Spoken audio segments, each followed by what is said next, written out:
The mistress poisoned the pregnant wife's tea. The millionaire's reaction in court shocked everyone. Hi, my very beautiful, precious, and loyal family. How are you today? I love you from the deepest part of my heart. You are not just viewers, you are my real family.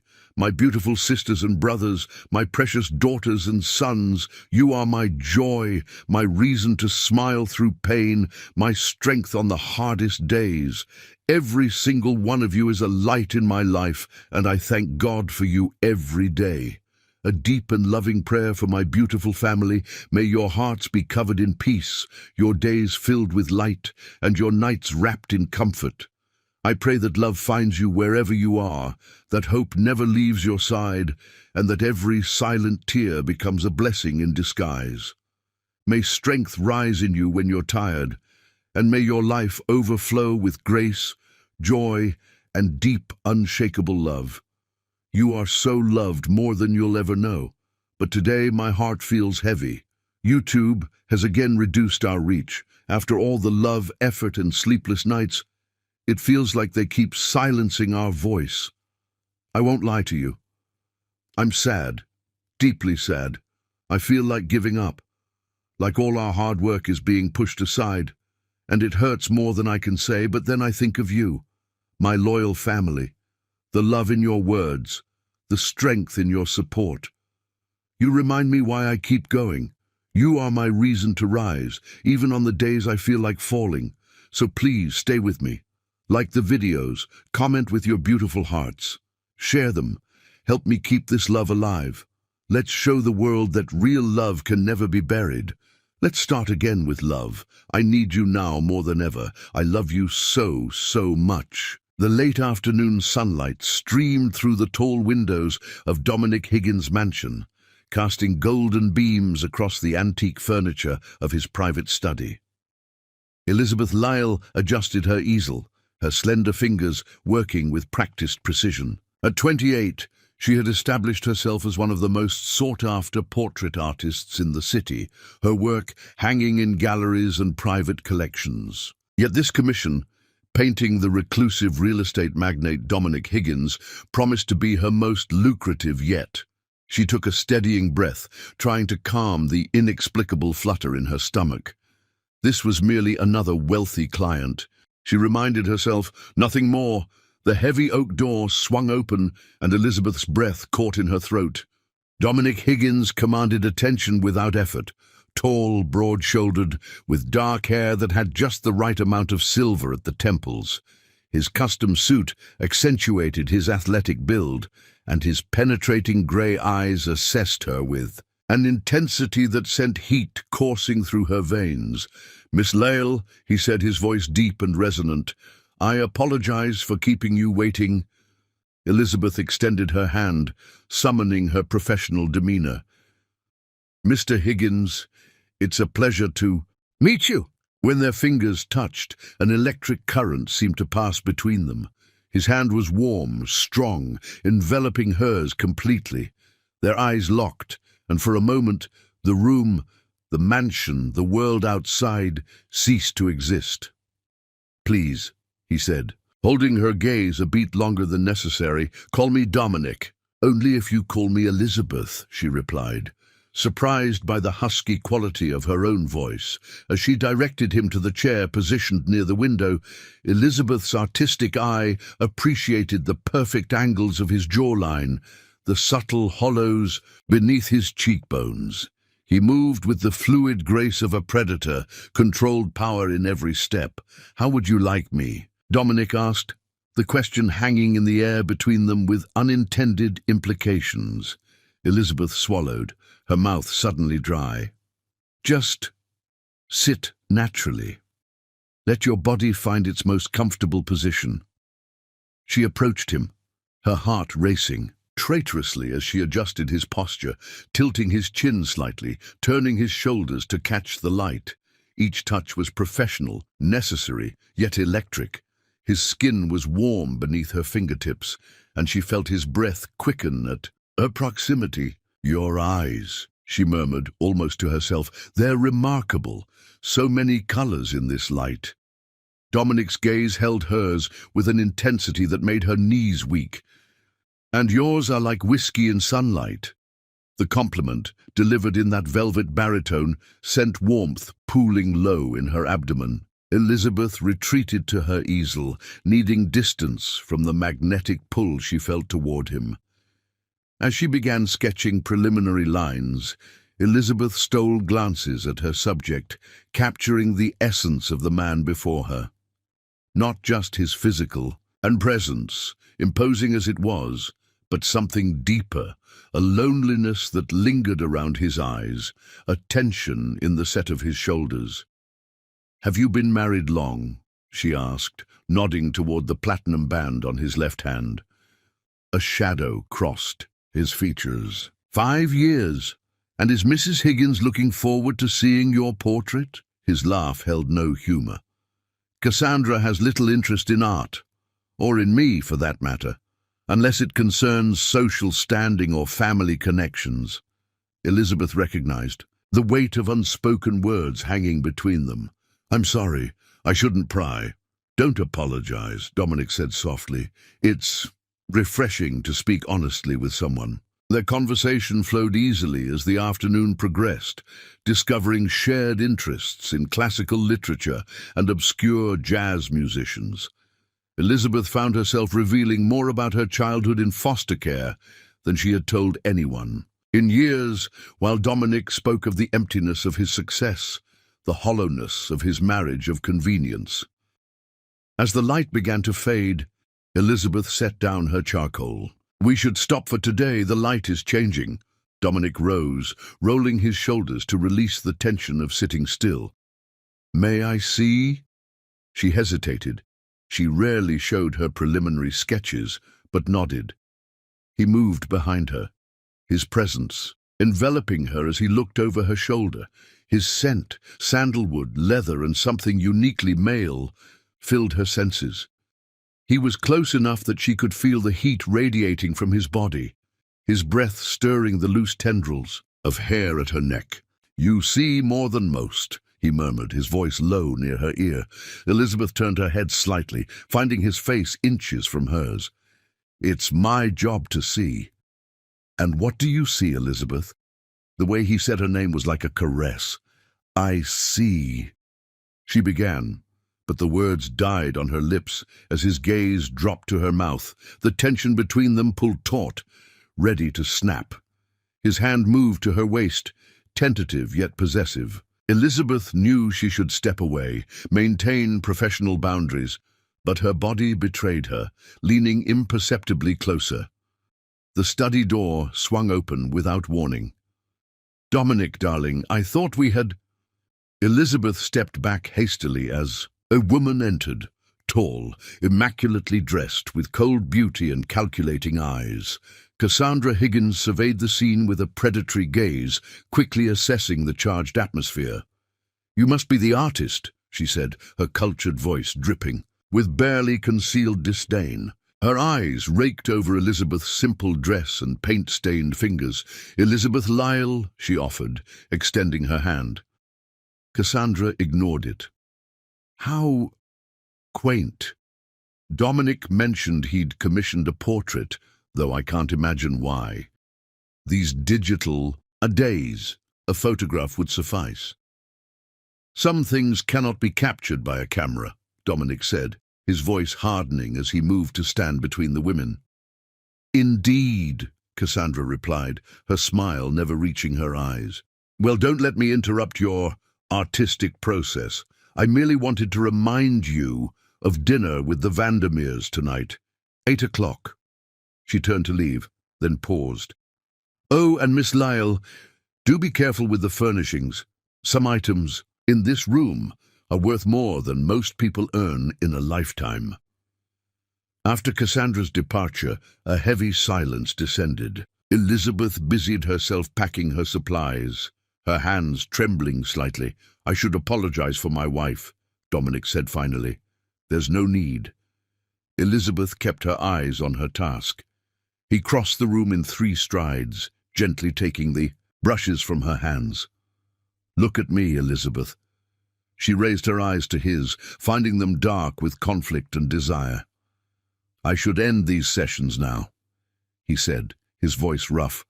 "Send you away with full payment and find another artist." "Is that what you want?" she whispered. "What I want?" His hand rose to cup her cheek, his thumb tracing her lower lip. "What I want hasn't mattered for a very long time." The last threads of her resistance snapped. Elizabeth leaned forward, pressing her lips to his. For one heart-stopping moment, he remained still, and she feared she had misread everything. Then, with a groan that seemed torn from his soul, Dominic pulled her against him, deepening the kiss with hungry desperation.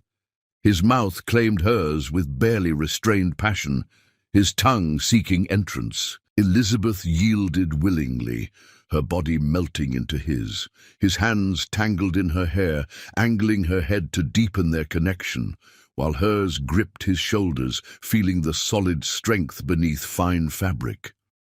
When they finally broke apart, both breathing heavily, Dominic rested his forehead against hers. "This cannot happen," he whispered, even as his hands contradicted his words, caressing her back, her waist, the curve of her hip. "I know," Elizabeth agreed, even as she pressed herself closer, feeling the undeniable evidence of his desire. And yet, his lips found the sensitive spot below her ear, trailing fire down her neck. "And yet," she echoed, tilting her head to give him better access, her body thrumming with want. A distant door closing somewhere in the mansion broke the spell. They separated reluctantly, reality intruding on their moment of madness. "Tomorrow," Dominic said, his voice husky with promise and regret. "Same time." Elizabeth nodded, gathering her remaining composure along with her supplies. As she left the mansion, the weight of his gaze followed her, and she knew with absolute certainty that she was walking into dangerous territory, a path that could lead to ecstasy or ruin. That night, alone in her modest apartment, Elizabeth dreamed of Grey, eyes and forbidden touches, her body aching for completion only he could provide. In the darkness, she whispered his name like a prayer and a curse, knowing that tomorrow would bring them one step closer to an inevitable surrender that could destroy them both. Chapter 2. Surrender to Temptation. 3 days had passed since the forbidden kiss in Dominic's study. 3 days of Elizabeth's hands trembling as she mixed paints, her mind replaying the pressure of his lips against hers, the heat of his body pressed to her own. 3 nights of restless sleep, her dreams filled with scenarios that left her waking breathless and aching. She arrived at the mansion precisely at 2 o'clock, just as storm clouds gathered on the horizon. The elderly butler who opened the door regarded her with knowing eyes that made Elizabeth's cheeks burn. "Mr. Higgins awaits you in the study, Miss Lale," he said, his voice betraying nothing. "Mrs. Higgins has departed for her sister's estate in Connecticut. She will be absent for several days." The implication hung in the air between them. They were alone in the house, save for the staff. Elizabeth nodded, clutching her art supplies tighter as she made her way down the familiar corridor. Dominic stood by the window, watching the darkening sky. He turned as she entered, his expression unreadable. "I wasn't certain you would return," he said quietly. Elizabeth set down her easel with deliberate care. "I considered not coming." "Why? Did you?" His question hung in the air, charged with possibility. "Because I'm professional enough to complete a commission," she replied, though the slight tremor in her voice betrayed her. A muscle twitched in his jaw. "Of course. Shall we continue then?" They moved through the motions of the previous session. Elizabeth directed him to sit, adjusted his posture, but this time she avoided touching him. The air between them crackled with unspoken tension as she retreated to her canvas. Outside, the first drops of rain began to fall, tapping against the windows like impatient fingers. Thunder rumbled in the distance. "I've been thinking about you," Dominic said after a long silence, his voice low. About what happened, Elizabeth's brush hesitated above the canvas. It was a mistake. Was it? He stood abruptly, disrupting the pose. Is that truly what you believe? The storm outside intensified, rain now lashing against the glass panes. Lightning flashed, illuminating the hard planes of his face. What I believe doesn't matter, Elizabeth said, setting down her brush. You're married. To a woman who married me for my money and family connections. Dominic moved closer, his steps measured. A woman who hasn't shared my bed in over a year. That doesn't change the facts, Elizabeth whispered, even as she remained rooted in place, watching him approach. The facts, he echoed, now standing before her. Here is a fact, Elizabeth. I haven't felt alive in years until I met you. Another flash of lightning, followed by a crack of thunder that seemed to shake the very foundations of the house. The lights flickered once, twice, then plunged the room into shadows, leaving them illuminated only by the storm's sporadic brilliance. Dominic. Her voice was barely audible. His hand rose to cup her cheek, his touch agonizingly gentle. Tell me to stop, he whispered. Tell me to walk away, and I will. Elizabeth knew she should speak those words, draw the line that propriety demanded. Instead, she leaned into his touch, her eyes closing as she surrendered to what she'd wanted since the moment they met. His lips found hers in the semi-darkness, tentative at first, then hungry as she responded. Her arms wound around his neck, pulling him closer as his hands spanned her waist, lifting her effortlessly onto the edge of the desk. Papers scattered to the floor as he stepped between her thighs, deepening the kiss until she moaned against his mouth. I've imagined this, he confessed between kisses, his lips tracing a burning path down her throat. Every night since you walked into my house. Show me, Elizabeth challenged, her hands already working at his tie, her inhibitions swept away by desire too powerful to deny. The next flash of lightning revealed his eyes, dark with need, as he shrugged off his jacket. Her fingers worked the buttons of his shirt, while his hands slid beneath her blouse, caressing the bare skin of her back. Each touch was electric, igniting sensations that had Elizabeth arching into him. Are you certain? Dominic asked, his voice rough as he paused, his forehead pressed against hers. Once we cross this line. In answer, Elizabeth kissed him deeply, her tongue sliding against his as her legs wrapped around his waist.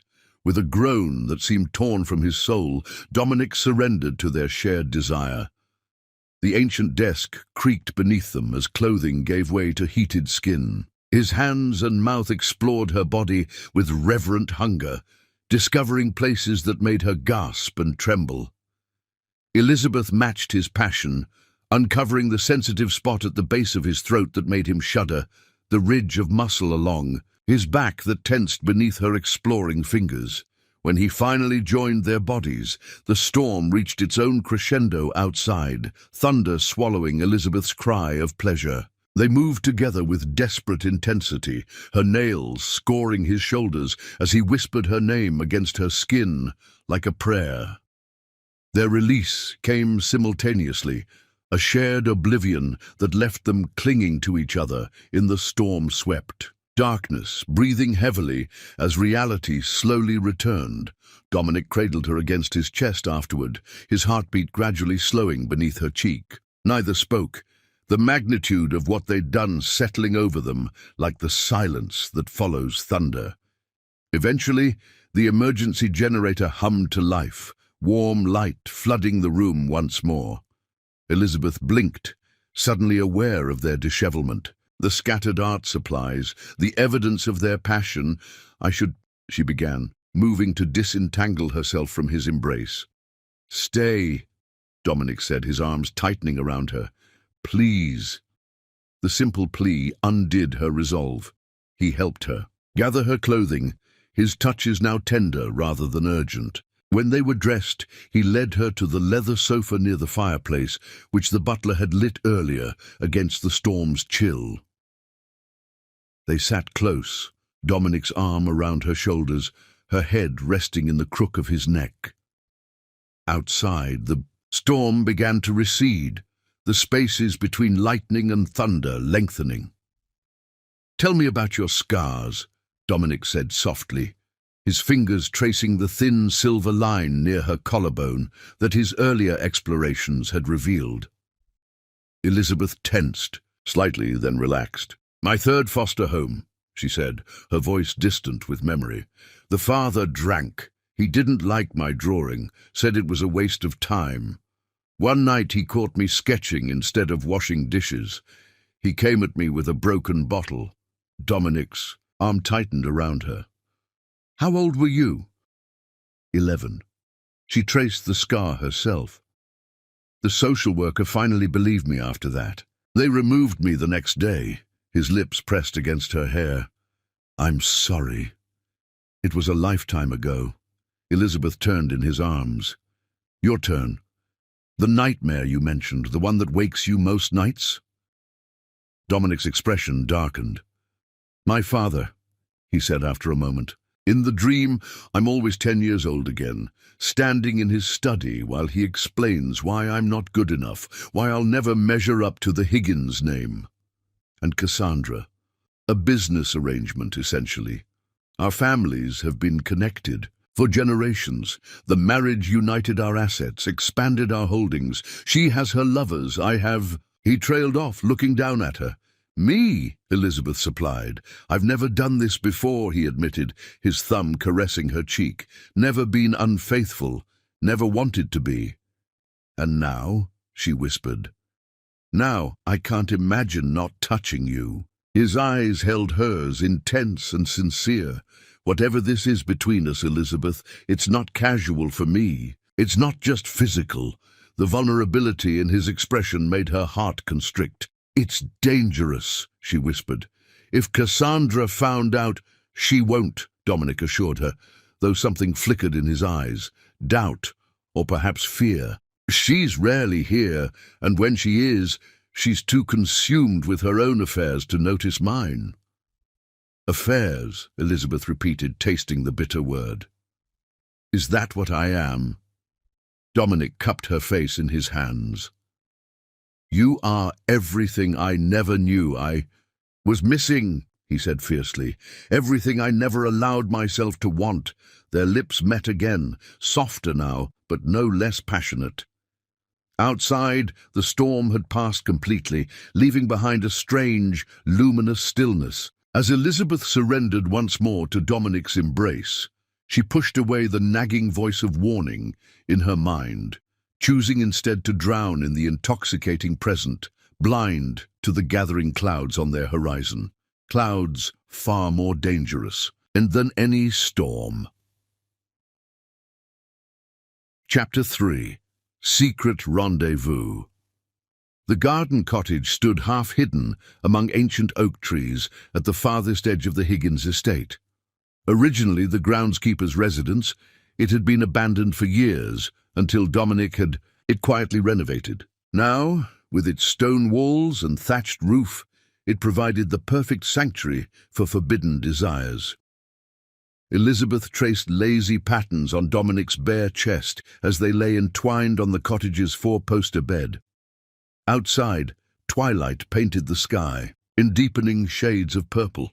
They had been meeting like this for 3 weeks now, stolen hours of passion carved from their separate lives. "I should be working on your portrait," she murmured, pressing her lips to the hollow of his throat.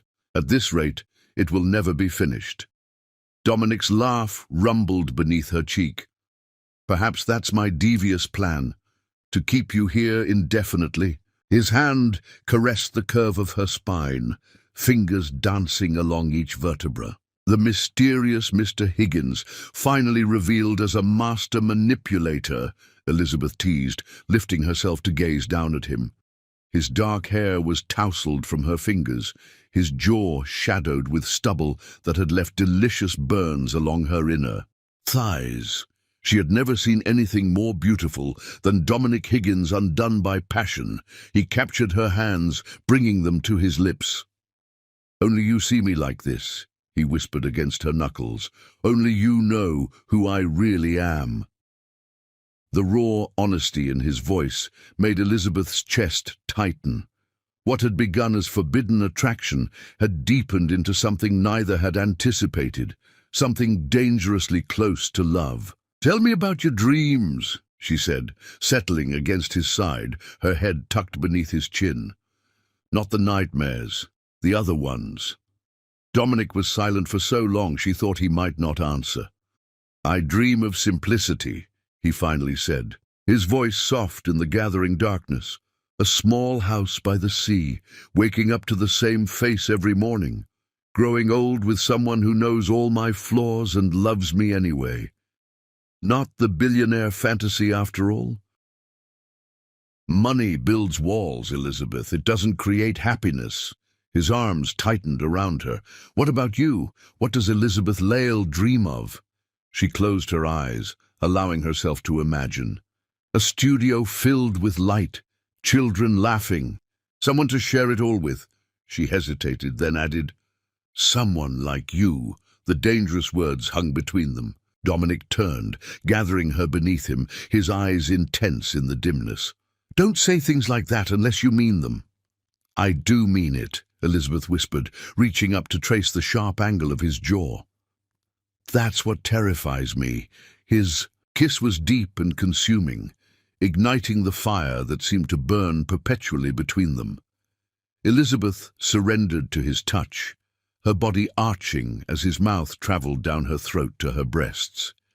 His hands, those elegant, powerful hands that commanded an empire, trembled slightly as they caressed her skin, awakening sensations that left her gasping.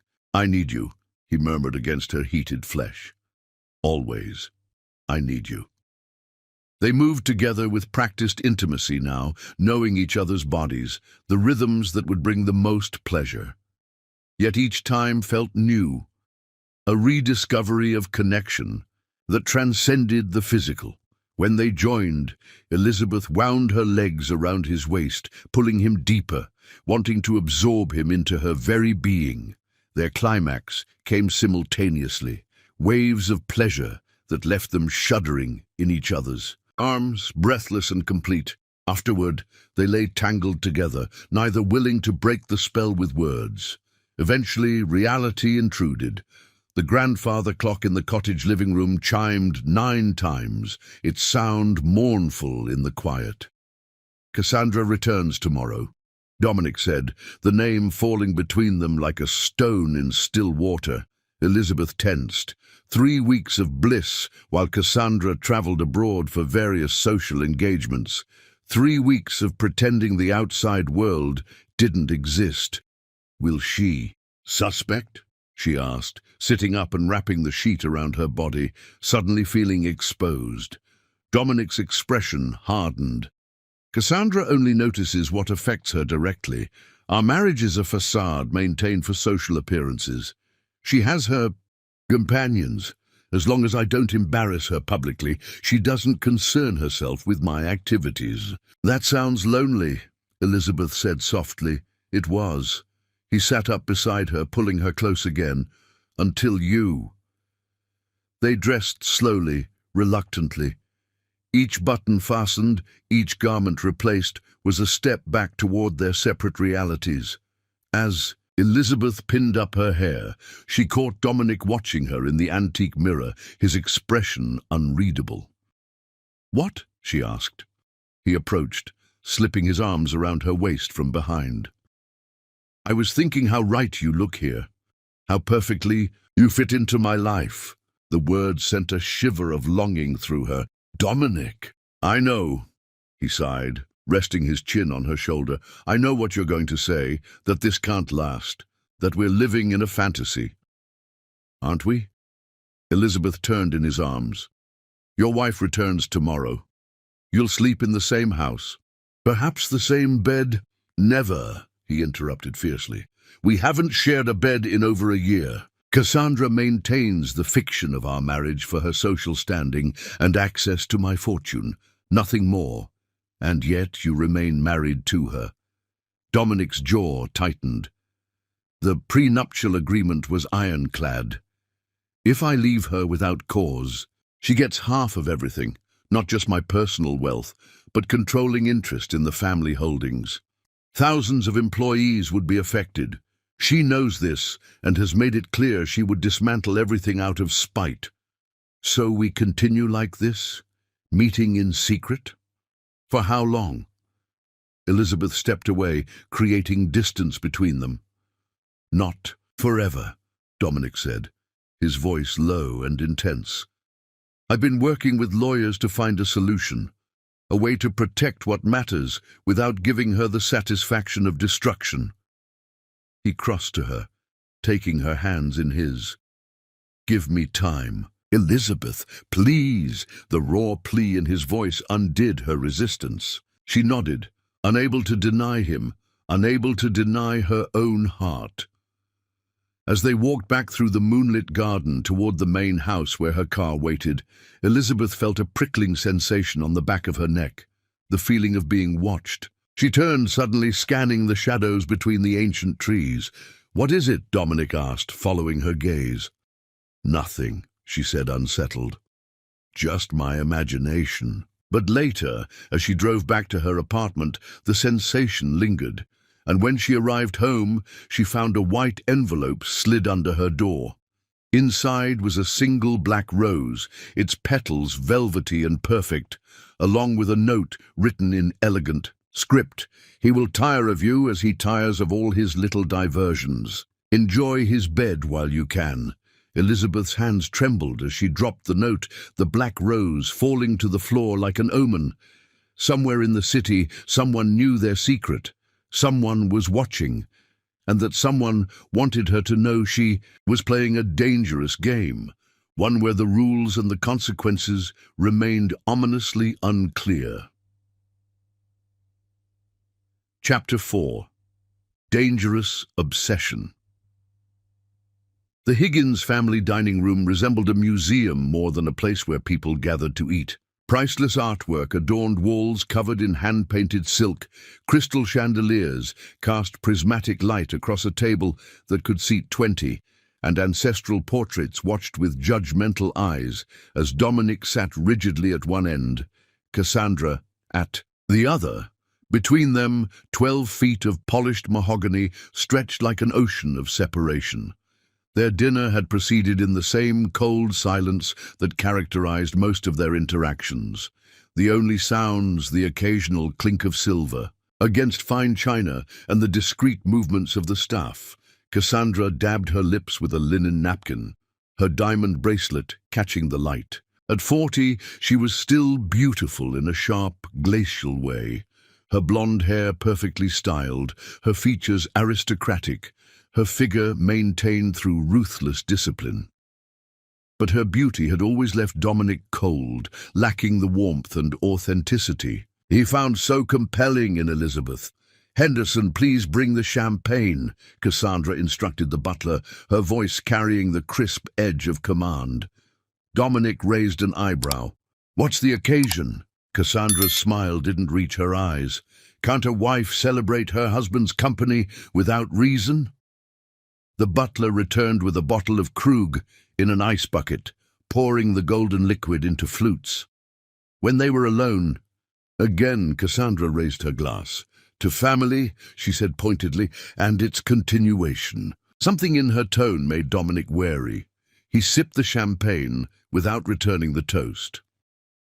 "I visited Dr. Reinhardt while in Geneva," Cassandra continued, watching him over the rim of her glass. "I received some rather significant news." Dominic set down his flute, a prickle of unease crawling up his spine. "I'm pregnant, Dominic." The words fell like stones into still water. 12 weeks along. The room seemed to tilt on its axis. Dominic gripped the edge of the table, his mind racing. "That's impossible." Cassandra's laugh shattered the silence like thin ice breaking. "I assure you, it's quite possible," she said, her voice honeyed with triumph. "You may recall our anniversary. Night 3 months ago, after the benefit at the Metropolitan, you had rather a lot to drink." Dominic did remember that night. The one night in over a year when he'd fulfilled what Cassandra coldly called his marital obligations. It had been mechanical, loveless, both of them simply going through expected motions. And afterward, he had felt nothing but emptiness. "You didn't mention that I'd stopped my contraception." Cassandra shrugged one elegant shoulder. "It didn't seem relevant at the time. And now, here we are." She placed her hand on her still flat stomach in a gesture that seemed rehearsed rather than maternal. The Higgins heir at last. Dominic's mind whirled with implications. A child, his child, growing inside a woman he didn't love. A woman who would use that child as the ultimate chain binding him to a marriage that existed only on paper. "You don't seem pleased," Cassandra observed, her voice hardening. "One might think you'd be delighted to finally have an heir. It's unexpected," he managed. Cassandra took another sip of champagne, then set down her glass with deliberate care. "Almost as unexpected as your little affair with the artist." Dominic felt his blood freeze. "What are you talking about? Please." Cassandra's perfectly manicured, and waved dismissively.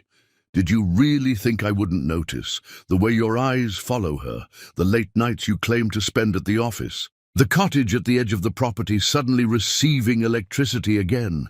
Her cold blue eyes fixed on him. "I know everything that happens on my estate, Dominic. Everything." He struggled to keep his expression neutral, to betray nothing of the panic rising within him. "You've never cared about my activities before. I've never been carrying your child before." Cassandra's smile was predatory. "Things change. You have your own companions," Dominic said carefully. "Yes, and I'll continue to do so," she replied with startling candor.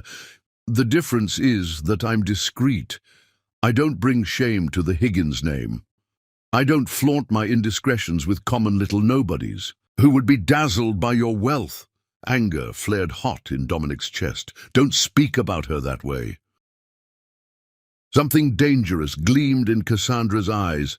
"Ah, so it's like that, is it? You actually care for the girl." She leaned forward. "Let me make something absolutely clear, Dominic.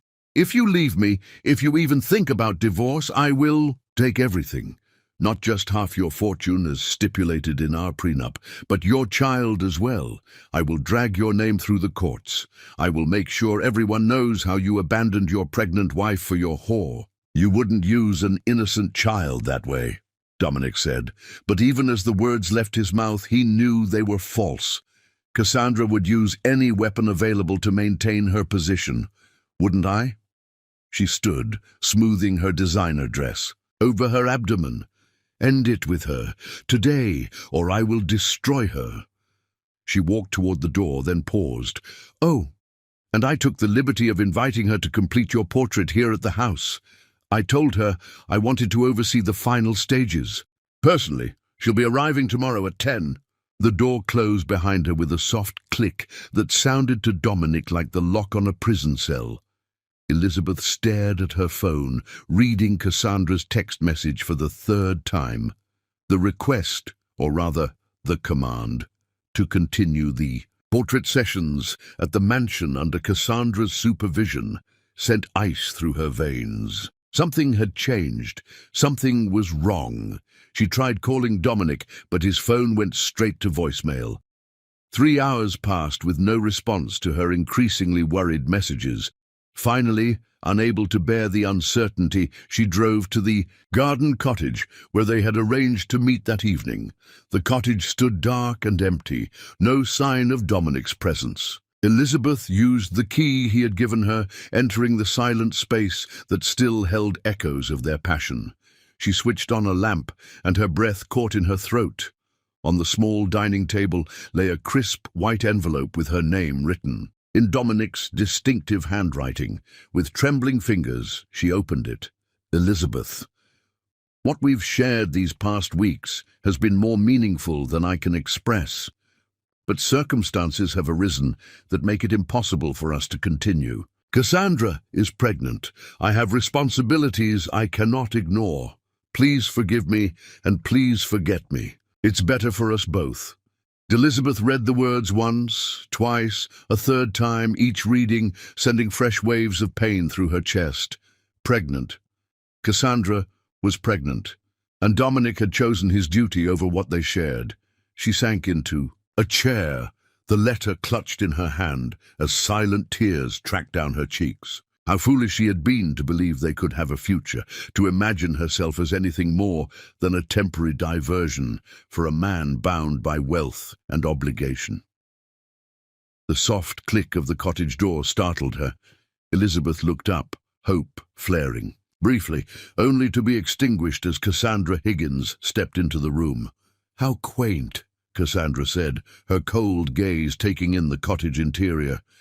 "I can see why he found it." "Rustic." Elizabeth rose unsteadily. "What are you doing here? I wanted to see it for myself, the little love nest where my husband has been entertaining his latest amusement." Cassandra moved further into the room, trailing her fingers along surfaces, as if checking for dust. "He's had others, you know. You're not the first, won't be the last, I imagine, even with the baby coming." Each word was a knife, twisting in Elizabeth's heart. "I'd like you to leave." Cassandra's laughter held no warmth. "You'd like me to leave? This is my property, Miss Lale. Everything here belongs to me." Her eyes raked over Elizabeth dismissively. "Everything. Dominic is not a possession," Elizabeth said, finding strength in her anger. "No." Cassandra raised a perfectly arched eyebrow. "Then why did he come back to me so easily? Why did he write that letter?" She gestured to the paper still clutched in Elizabeth's hand. "One word from me about the baby, and he couldn't get away from you fast enough. I don't believe you. Believe what you like." Cassandra moved closer, her expensive perfume suffocating in the small space. "But know this, Dominic will always choose his legacy over a temporary infatuation. The Higgins name means everything to him, and now I carry the next Higgins heir." She reached out, her cold fingers brushing Elizabeth's cheek in a gesture that felt more like a threat than a caress. "You have talent, I'll grant you that. Finish the portrait as agreed, get paid, then disappear from our lives." Her voice hardened. "Because if you don't, I will make sure you never work in this city again. The art world is small, and my influence is considerable." Elizabeth jerked away from her touch. "I don't respond to threats." "It's not a threat, dear. It's a promise." Cassandra moved toward the door. 10 o'clock tomorrow. Don't be late." She paused at the threshold. "And do try to look less emotional.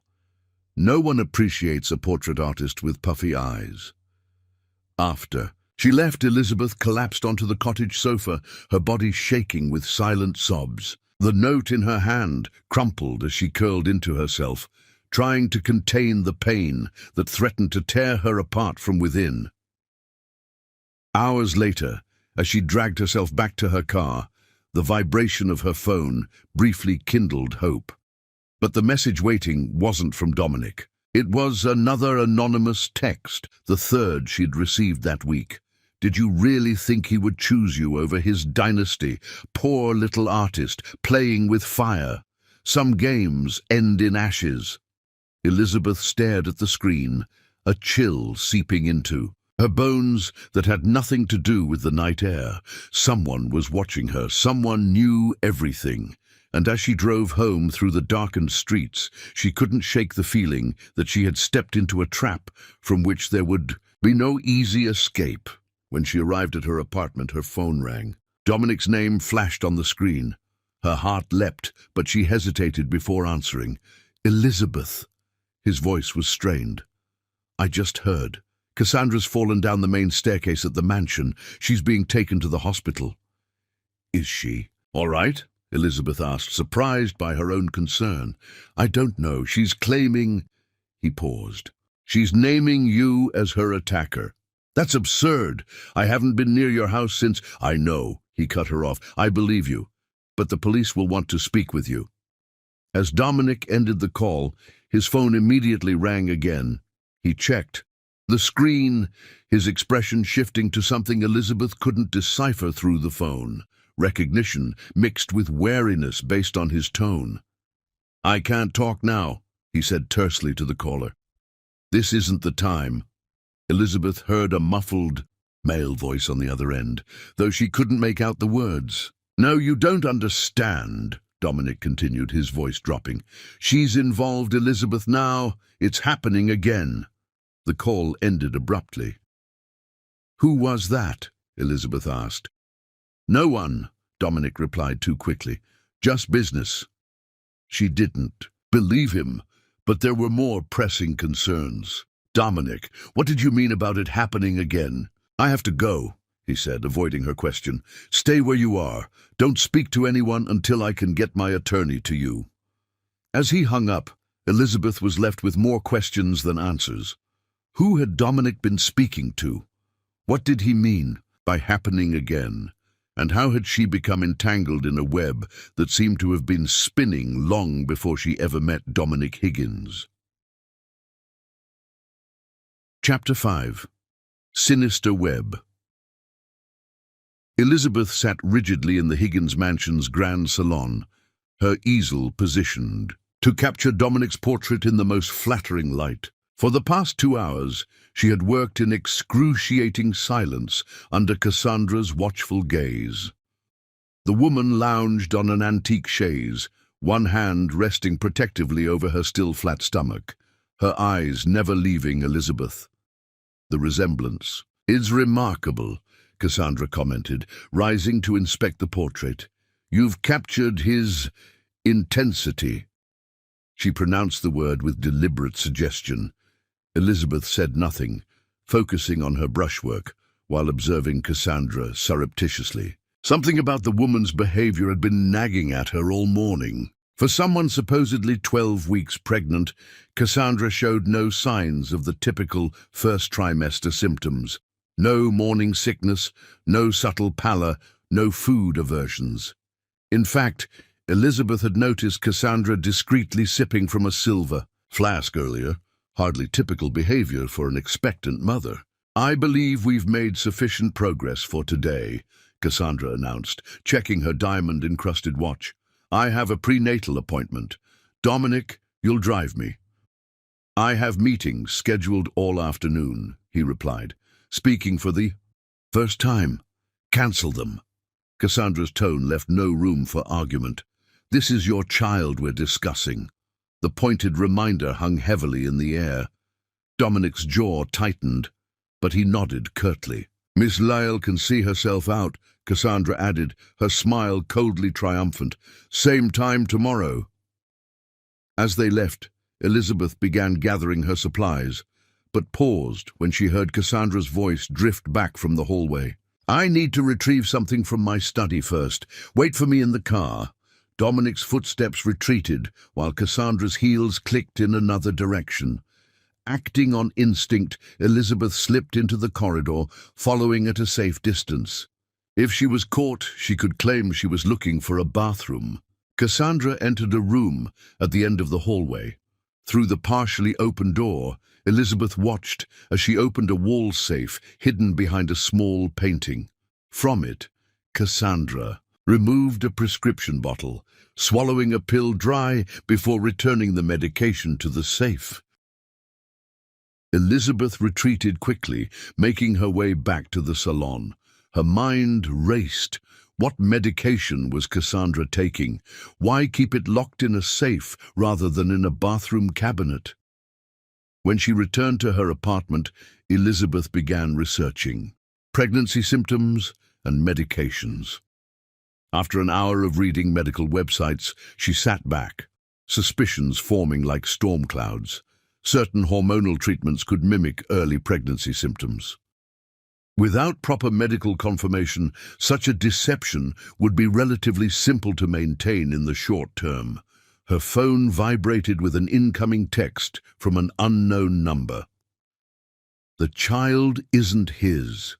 The pregnancy is a lie. Check her medical records. At Westbrook Fertility Clinic. Password, Cassandra 1979.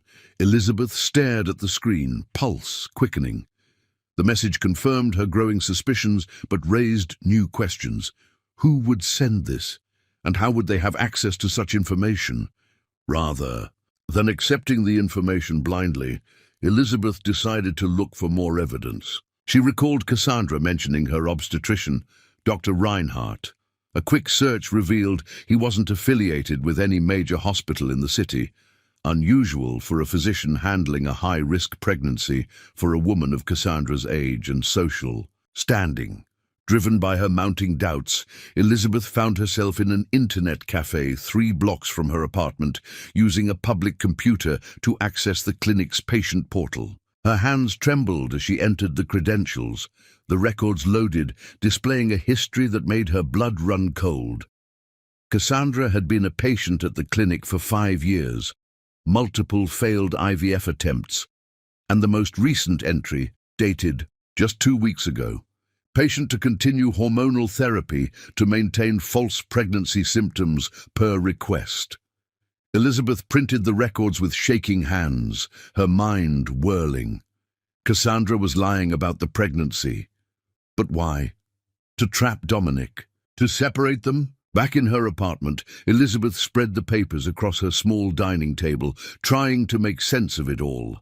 Another text arrived. She's done this before. Look up Natalie Voss, 2018, Caroline Lambert, 2015. Driven by morbid curiosity, Elizabeth searched the names. What she found chilled her to the bone. Natalie Voss, former assistant to Cassandra Higgins, hospitalized after a suspicious fall downstairs that left her paralyzed. Accusations against Cassandra withdrawn after a substantial settlement. Caroline Lambert, interior designer once linked romantically to Dominic. Career ruined after accusations of theft from wealthy clients. Committed suicide 6 months later. There were others. A gallery owner who refused to display Cassandra's mediocre paintings. A social rival who secured a charity chairmanship Cassandra coveted. All had suffered mysterious accidents or reputation destruction. The pattern was clear and terrifying. Anyone who crossed Cassandra Higgins was systematically destroyed. The doorbell rang, startling Elizabeth from her dark discoveries. Heart pounding, she approached the door cautiously and peered through the peephole. Dominic stood in the hallway, his face haggard with exhaustion and worry. She opened the door, but blocked his entrance. "You shouldn't be here. I had to see you." His voice was rough with emotion. "What Cassandra is doing, forcing you to come to the house, making you witness her performance, it's cruel. Is that what concerns you? Her cruelty to me?" Elizabeth's voice shook with barely contained anger. "Not the fact that you abandoned me with nothing but a letter that you couldn't even tell me to my face?" "She gave me no choice." He ran a hand through his hair in frustration. "She threatened to destroy you if I didn't end things, and you believed her. I know what she's capable of." His eyes were haunted. "I've seen it before." Elizabeth stepped aside, allowing him to enter. Once inside, he seemed to deflate, the polished billionaire facade crumbling to reveal the man beneath, wounded, conflicted, exhausted. "The pregnancy," Elizabeth said carefully. "Is it real?" Dominic's head snapped up. "What do you mean?" Wordlessly, she handed him the fertility clinic records. He read them, his expression shifting from confusion to shock to cold fury. "She's been lying," Elizabeth explained quietly. "I suspected something was off. When I noticed she drinks from a flask she keeps hidden in her purse. No morning sickness, no food aversions, no fatigue. I started researching and found Dr. Reinhardt isn't even affiliated with a proper hospital. Then these records confirmed everything." "How did you get these?" he asked, his voice dangerously low. "Someone sent me the login information. The same person who told me about Natalie Voss and Caroline Lambert." She gestured to the research spread across her table. Dominic moved to the window, his back to her, shoulders rigid with tension. I suspected something wasn't right. The timing was too convenient. She refused to let me accompany her to doctor appointments. But this, he turned, his eyes dark with rage. This is a new level, even for Cassandra. Why would she fake a pregnancy? Control. His voice was bitter. It's always about control with her, the ultimate way to keep me bound to her. Elizabeth wrapped her arms around herself, suddenly cold despite the warmth of the apartment. Oh, dangerous, Dominic. These women, what happened to them? It wasn't coincidence. He crossed the room in 3 strides, pulling her into his arms. She resisted for a moment, then surrendered to the embrace she had craved since their separation. I'm sorry, he whispered against her hair. I thought I was protecting you.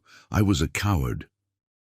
What happens now? She asked, her voice muffled against his chest. I confront her with what we know. End this charade once and for all. Elizabeth pulled back to look at him.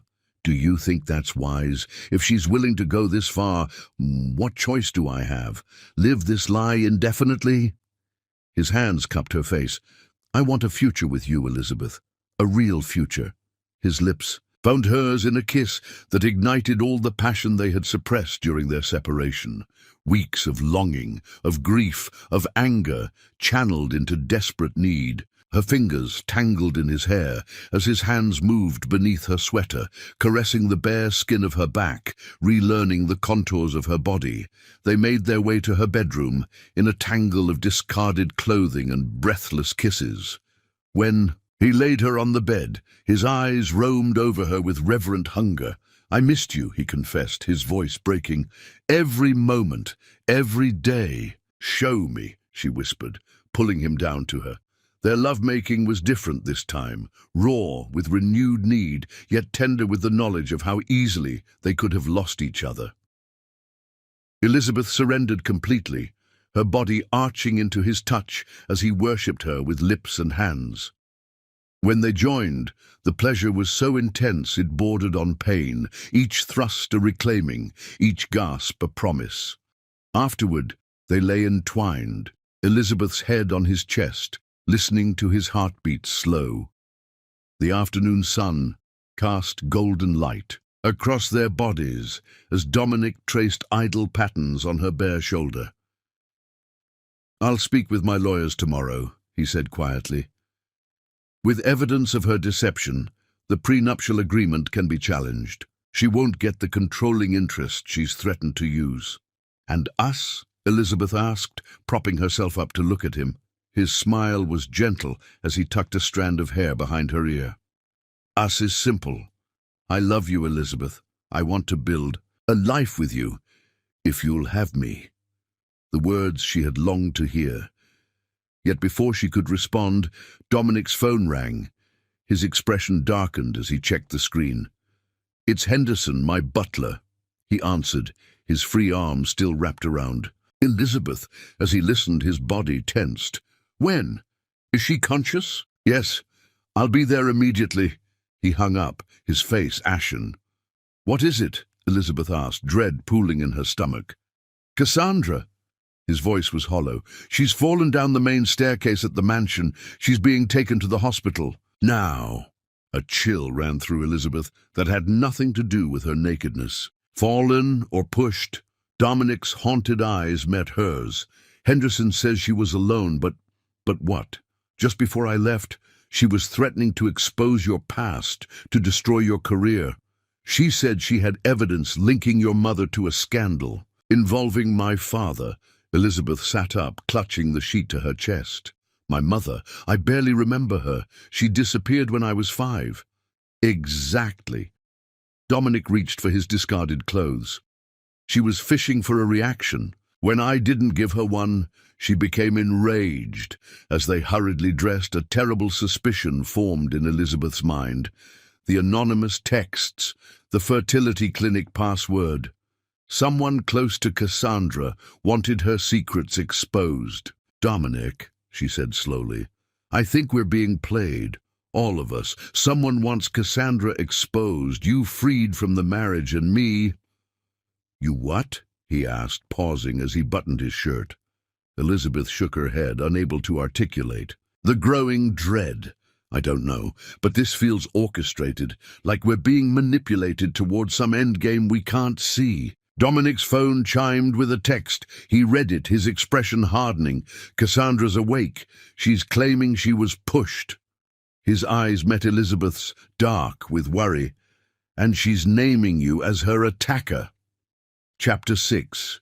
The Poisoned Cup. The hospital. Corridor smelled of antiseptic and artificial flowers. Elizabeth hesitated outside Cassandra's private room, her heart pounding against her ribs like a caged bird. After Cassandra's accusation, Dominic had insisted they face this together. He stood beside her now, his face set in determined lines. "You don't have to do this," he said quietly. "Yes, I do." Elizabeth squared her shoulders. "If I run, it only makes me look guilty." The door opened before they could knock. A nurse exited, giving them a curious glance before continuing down the hall. Taking a deep breath, Elizabeth stepped into the room with Dominic close behind her. Cassandra reclined against plumped pillows, looking remarkably composed for someone who had supposedly tumbled down a flight of marble stairs. Her blonde hair was artfully arranged, her face expertly made up. Only the hospital gown and the IV in her arm betrayed her patient status. "Well," she said, her voice dripping with venom, "the adulterers arrived together. How fitting." "Enough, Cassandra," Dominic said wearily. "The police found no evidence of anyone else in the house when you fell. The security system confirms it." "Perhaps your little artist has a key," Cassandra suggested, her cold eyes fixed on Elizabeth. "Or perhaps you disabled the system for her." "We know about the fake pregnancy," Elizabeth said quietly. Cassandra's composure slipped for just a moment. A flash of genuine shock quickly masked by calculation. "I don't know what you're talking about." Dominic stepped forward. "We have your medical records from Westbrook Fertility Clinic, the hormonal treatments to simulate pregnancy symptoms, the failed IVF attempts, all of it. You accessed my private medical records?" Cassandra's voice rose, her hand clutching the call button. "That's illegal." "So is insurance fraud," Dominic countered. "Which is what you've committed by checking into this hospital under false pretenses of prenatal concerns." Cassandra's eyes narrowed to glacial slits. "You have no proof those records are authentic." "My lawyers are meeting with the clinic directors tomorrow," Dominic said, his voice level. "A subpoena for the official records is being prepared as we speak." For the first time, uncertainty flickered across Cassandra's perfect features. She released the call button, her mind visibly working behind her calculated mask. "What do you want?" she finally asked. "A divorce," Dominic replied without hesitation. "Clean, quiet, and immediate. You'll receive the settlement outlined in our prenup for a no-fault divorce, the vacation home in Aspen, $5 million in cash, and your jewelry collection. In return, you'll drop this ridiculous accusation against Elizabeth and leave us both alone." Cassandra's laughter held no humor. "You think I'll walk away with crumbs when I'm entitled to half of everything?" "You're entitled to nothing," Dominic's voice hardened. "The prenup clearly states that any attempt to defraud me nullifies your rights to the larger settlement. The fake pregnancy qualifies." A dangerous stillness came over Cassandra. She studied Elizabeth with the cold assessment of a predator selecting its prey. "I'd like to speak with Miss Lale, alone." "Absolutely not," Dominic replied immediately. "It's all right," Elizabeth said, touching his arm. "I can handle this." Doubt clouded his features. "Elizabeth, please." She met his gaze steadily. "Trust me." After a long moment, he nodded reluctantly. "I'll be right outside." When the door closed behind him, Cassandra's demeanor shifted. The icy hauteur melted into something more calculating, more intimate. "Tea," she offered, gesturing to a porcelain service on the side table. "The hospital food is atrocious, but they allowed my housekeeper to bring this from home." Elizabeth hesitated. "Oh, please." Cassandra rolled her eyes as she poured 2 cups. "If I wanted to harm you, I'd choose a less obvious method than poisoning you in my hospital room." Reluctantly, Elizabeth accepted the delicate cup, but didn't drink. "You know," Cassandra said conversationally, sipping her own tea, "you remind me of someone from long ago, a woman who worked for Dominic's father. Beautiful, ambitious, from humble origins. She, too, thought she could rise above her station. Through a powerful man's bed." Elizabeth stiffened. "I'm not interested in your attempts to insult me." "It's not an insult, it's a warning." Cassandra set down her cup with deliberate care. "Her name was Christine Lyle, your mother, I believe." The teacup trembled in Elizabeth's hand. "What do you know about my mother?" Cassandra's smile was a cold slash across her perfect face. "Everything, including why she disappeared when you were 5 years old." Elizabeth's mouth went dry. Her earliest memories were of her mother. Warm brown eyes, gentle hands, the scent of turpentine and flowers. Then one day she simply vanished. No goodbye, no explanation. Just emptiness and a series of foster homes. "You're lying." "Am I?" Cassandra reached for a leather portfolio beside her bed.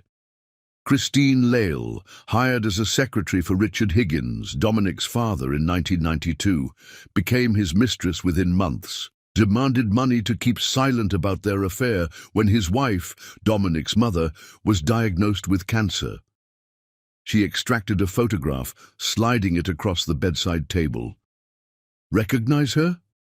Elizabeth's hands shook as she picked up the photo. A younger version of her mother stood beside an older man with Dominic's unmistakable features. They were laughing together, her mother's head tilted toward him in unmistakable intimacy. "Where did you get this?" "Family archives," Cassandra replied, smoothly. "The Higgins keep meticulous records, especially of potential threats." "What happened to her?"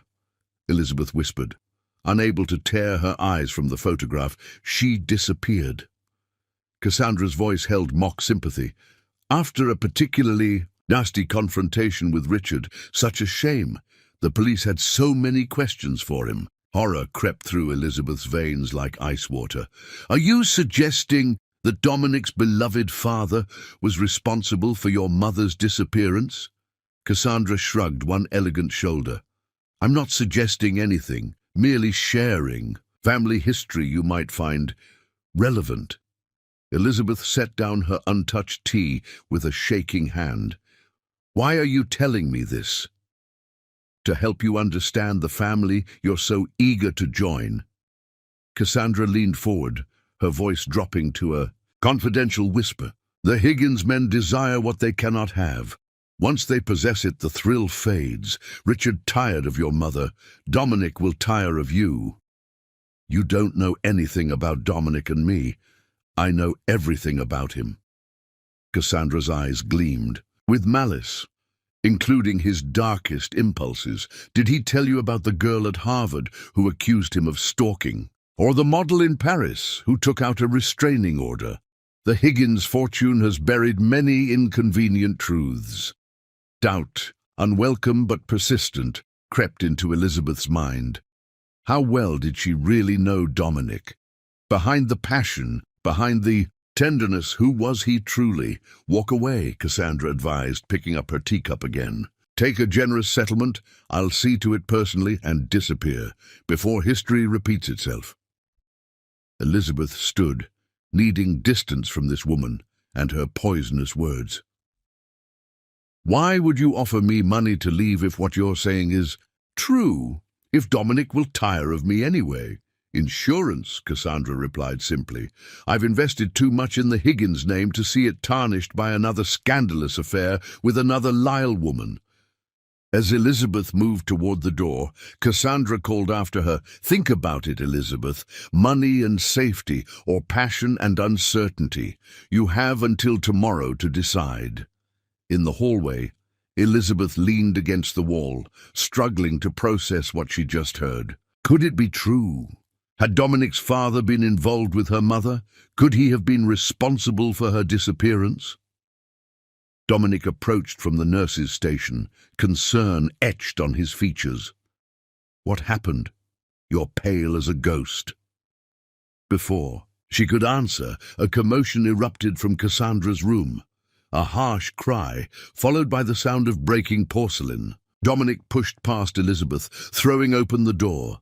Cassandra lay convulsing on the bed, tea spilled across the pristine sheets.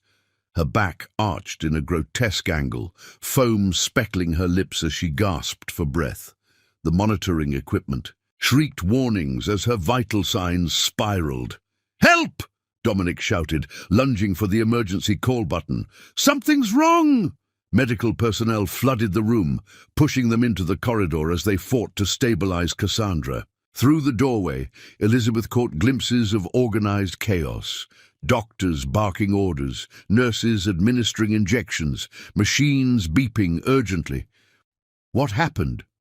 A security guard appeared, his expression suspicious as he surveyed Elizabeth. "I don't know," she stammered. "We were talking and then—" She drank her tea and collapsed, Dominic finished, his arm protectively around Elizabeth's shoulders. The guard's eyes narrowed. "And you two are?" "I'm her husband," Dominic said. "This is my friend." Something in his hesitation sent a pang through Elizabeth's heart, despite the crisis unfolding. Hours passed in the sterile waiting room. Dominic paced, while Elizabeth sat rigid with shock, her mind replaying Cassandra's revelations and insinuations. Finally, a grim-faced doctor emerged. "Mr. Higgins," he said, "your wife is stabilized, but it was a close call." "What happened?" Dominic asked. The doctor's expression grew more severe. "Preliminary toxicology indicates poison in her system. A rare compound derived from a plant called monkshood. The police have been notified." "Poison," Dominic repeated incredulously. "That's impossible." "The evidence suggests otherwise," the doctor replied. "They're treating her room as a crime scene." As if summoned by his words, two police officers approached, their expressions grave. "Mr. Higgins," the taller one began, "we need to ask you." "And Miss Lyle," Elizabeth supplied, her voice barely audible. "Elizabeth Lyle."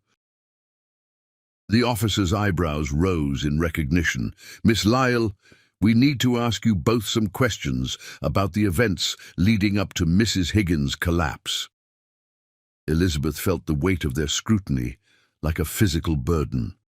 As they were led to separate interview rooms, a hospital security guard approached, holding a clear evidence bag containing a small vial. "Detective," he called, "forensics found this in the woman's purse." He nodded toward Elizabeth. The detective examined the vial through the plastic. A small amount of dark liquid clung to the interior. "Miss Lyle," he said, his voice hardening, "would you care to explain why you're carrying aconite extract in your purse, the same substance found in Mrs. Higgins's tea?" Elizabeth stared at the vial in horror. "That's not mine," she whispered. "I've never seen it before." The officer's expression made it clear he didn't believe her. "Elizabeth Lyle, you're under arrest for the attempted murder of Cassandra Higgins. You have the right to remain silent." As the Miranda rights were recited in a monotone, Elizabeth caught a final glimpse of Dominic's face. Shock, confusion, and something that broke her heart. Doubt. The handcuffs closed around her wrists with cold finality as Cassandra's words echoed in her mind. Money and safety, or passion and uncertainty. Had she chosen wrong? Had she been manipulated from the beginning? As they led her away, Elizabeth couldn't shake the feeling that she had stepped into a trap years in the making, one that had claimed her mother before her and would now claim her as well. Chapter 7. Behind Prison Walls. The stench hit Elizabeth first, a suffocating blend of industrial disinfectant, unwashed bodies, and despair. She sat motionless on the thin mattress of her cell, watching dust motes dance in the shaft of sunlight that filtered through the small, barred window. 3 days had passed since her arrest. 3 days of fingerprinting, strip searches, and dehumanizing routines. 3 days of her mind cycling between numbness and terror. Sleep came in short, fitful bursts, punctuated by the cacophony of prison life, metal doors clanging, guards shouting, other inmates crying or arguing. In those dark hours, Elizabeth found herself mapping the cracks in the ceiling above her bunk, counting them like sheep, desperate for distraction from the thought that this concrete box might become her world for the next 15 years. Her court-appointed attorney, a harried woman with perpetually smudged glasses, had laid out her situation with brutal efficiency. The poison found in her possession matched what was in Cassandra's tea. The security footage showed Elizabeth alone with the victim. She had clear motive as the other woman. Without substantial contradictory evidence, conviction was almost certain. 1 hour yard time, Lyle. The guard's bark startled Elizabeth from her spiral of dread. She rose mechanically, allowing herself to be handcuffed, and led through a maze of corridors to an outdoor enclosure topped with razor wire. The spring air felt obscenely fresh after the recycled miasma of the cell block. Elizabeth tilted her face toward the sun, closing her eyes against its brightness, imagining for a fleeting moment that she was in Dominic's garden cottage, waiting for his familiar footsteps on the path. "First-timer, ain't you?" Elizabeth turned to find a weathered woman watching her with knowing eyes. The woman's arms were etched with faded tattoos, her hair an improbable shade of orange. "Is it that obvious?" Elizabeth asked. "You still got hope in your eyes." The woman chuckled without humor. "Give it time." Elizabeth wrapped her arms around herself, suddenly chilled despite the sunlight. "I didn't do what they say I did. Honey, no one in here did." The woman's smile revealed a missing incisor. "I'm Ruby, 15 months into a 5-year stretch for something my boyfriend did." "Elizabeth," she replied automatically, before remembering that names were currency here, identities to be guarded. "I know who you are," Ruby said. "The artist who poisoned that rich bitch. Whole block's talking about it." Elizabeth flinched. "I didn't poison anyone," Ruby shrugged. "Don't matter what's true in here, only matters what they can prove." She glanced around furtively before leaning closer. "Word is, someone put a price on your head. Seems the lady you allegedly poisoned has friends inside." A cold knot of fear settled in Elizabeth's stomach. "What are you talking about?" "Just watch your back," Ruby advised, drifting away as a guard approached. "Lyle. Visitor." Elizabeth followed, hollow-eyed and exhausted, to the visitors' area. Beyond the scratched plexiglass partition, Dominic waited. The sight of him, impeccably dressed yet clearly haggard, with shadows beneath his eyes and stubble darkening his jaw, sent a wave of longing through her so intense it bordered on physical pain. She sat, lifting the receiver with trembling fingers. "You came. Did you think I wouldn't?" His voice, even distorted by the cheap intercom, washed over her like a balm. I didn't know what to think. She fought to keep her voice steady.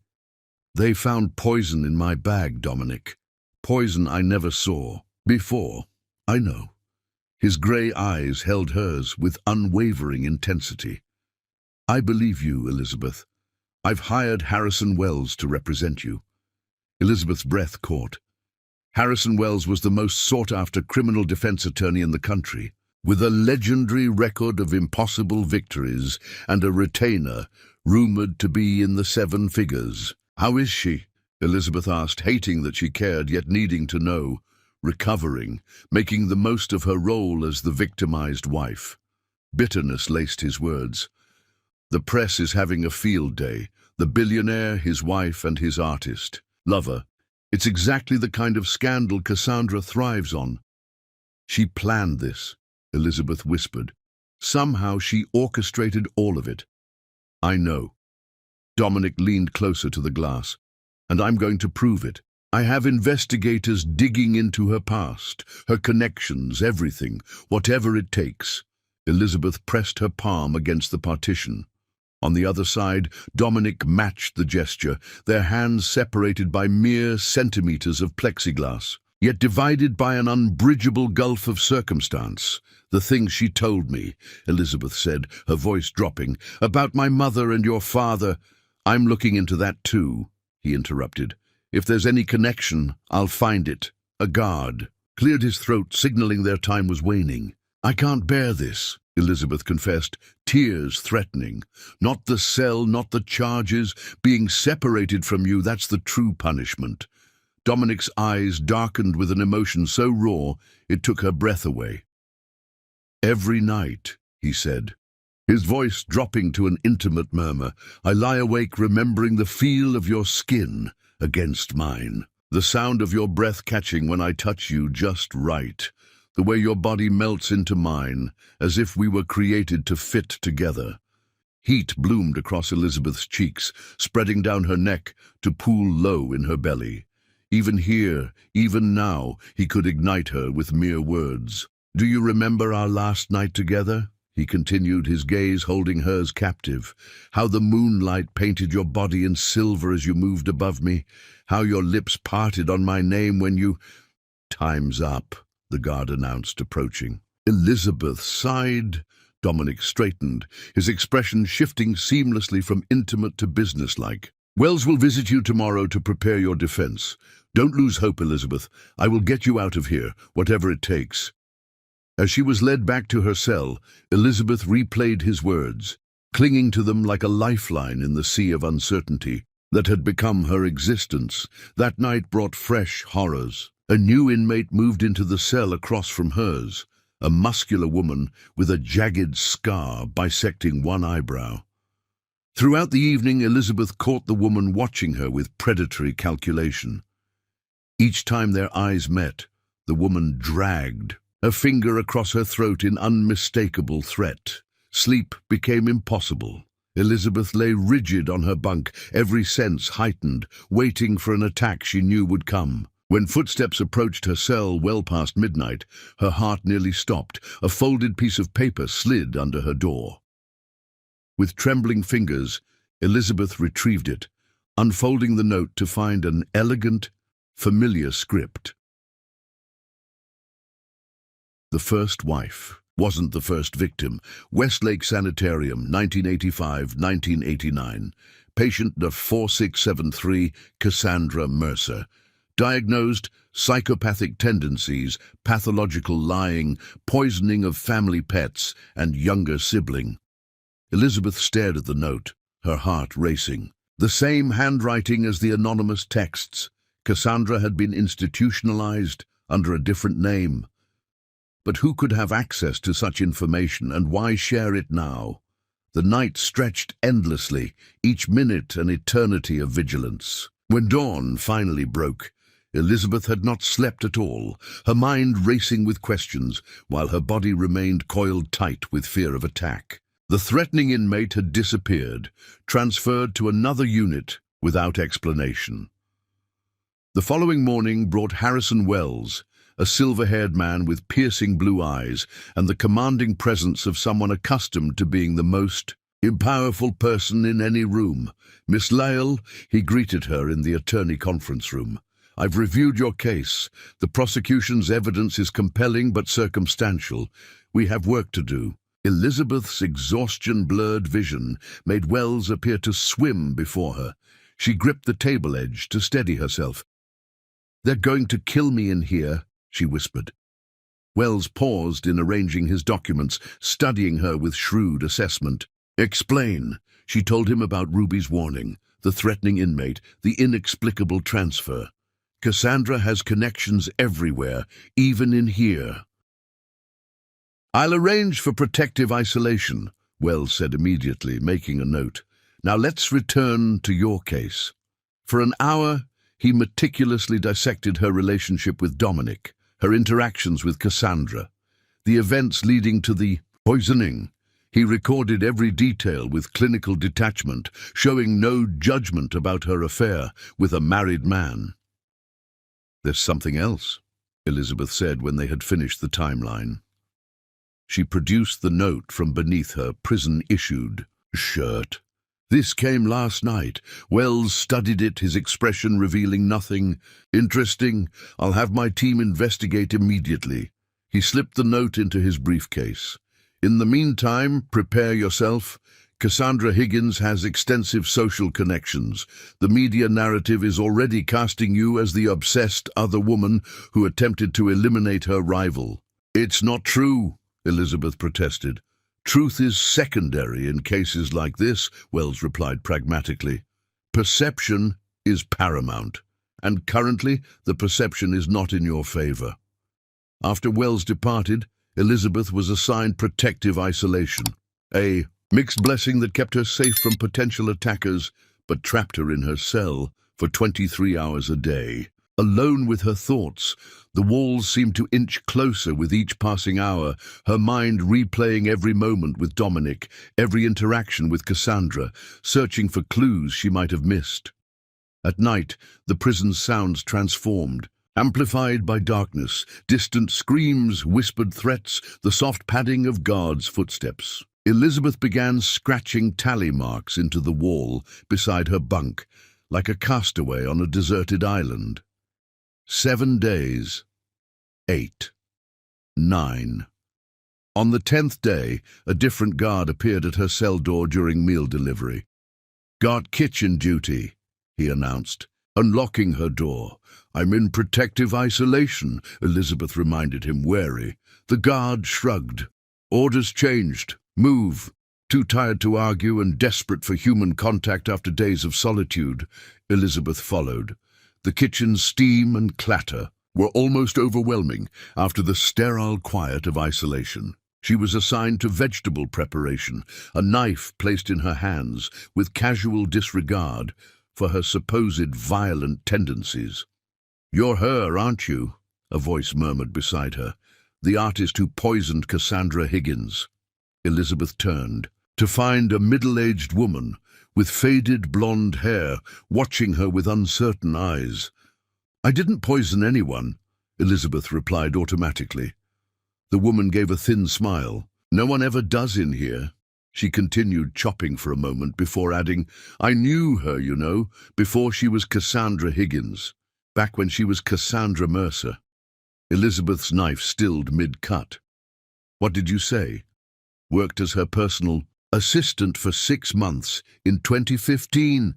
Before that, she was married to energy magnate Edward Blackwell under the name Sandra Mercer." The woman's voice dropped further. "His first wife died mysteriously. Food poisoning, they said. But there were rumors." "Why?" "Are you telling me this?" Elizabeth asked. "Because I recognize a setup when I see one." The woman's eyes held a haunted quality. "I'm here because financial records were falsified under my authorization while I worked for her. Records I never touched. Sound familiar?" A cold sensation crept along Elizabeth's spine. "What happened to Edward Blackwell?" "Heart attack. 2 months after she secured her divorce settlement." The woman slid a small piece of paper across the cutting board. "If you get out of here alive, contact this man. He was Blackwell's head of security. He knows things about Cassandra that never made it into the official reports." Before Elizabeth could respond, guards announced the end of kitchen duty. As they were led back to their cells, Elizabeth palmed the paper, concealing it in her waistband. Back in isolation, she examined the name and number scrawled in faded blue ink. Alexander. Harrison. That night, Elizabeth dreamed of Dominic. In her dream, they walked through the garden cottage, but the doors all led to prison cells, and Cassandra's laughter echoed from every shadow. She woke gasping, sheets twisted around her limbs like restraints, the concrete walls seeming to pulse. In the darkness, for the first time since her arrest, fear for Dominic overshadowed fear for herself. If Cassandra had systematically destroyed those who crossed her, if she had potentially murdered a previous husband, what might she do to Dominic if he continued investigating her past? Elizabeth pressed her forehead against the cool concrete wall, tears tracking silently down her cheeks.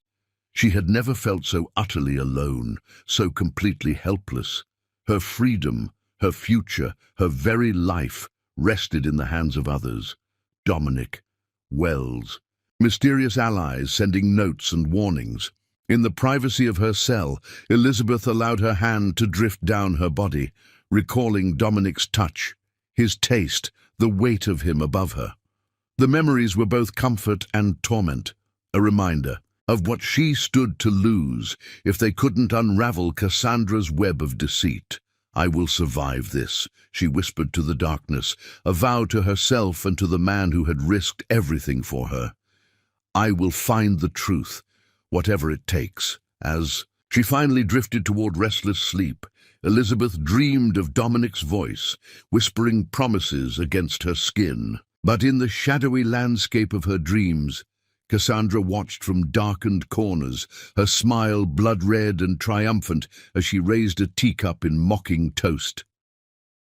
Miles away, in the stillness of his penthouse, Dominic Higgins studied an old photograph, excavated from his father's private files. A younger version of Richard Higgins stood with his arm around a beautiful dark-skinned woman with Elizabeth's eyes. Scrawled on the back in his father's handwriting, Christine Lyle, 1994. Problem solved. The implications chilled him to the bone. How deep did this conspiracy run?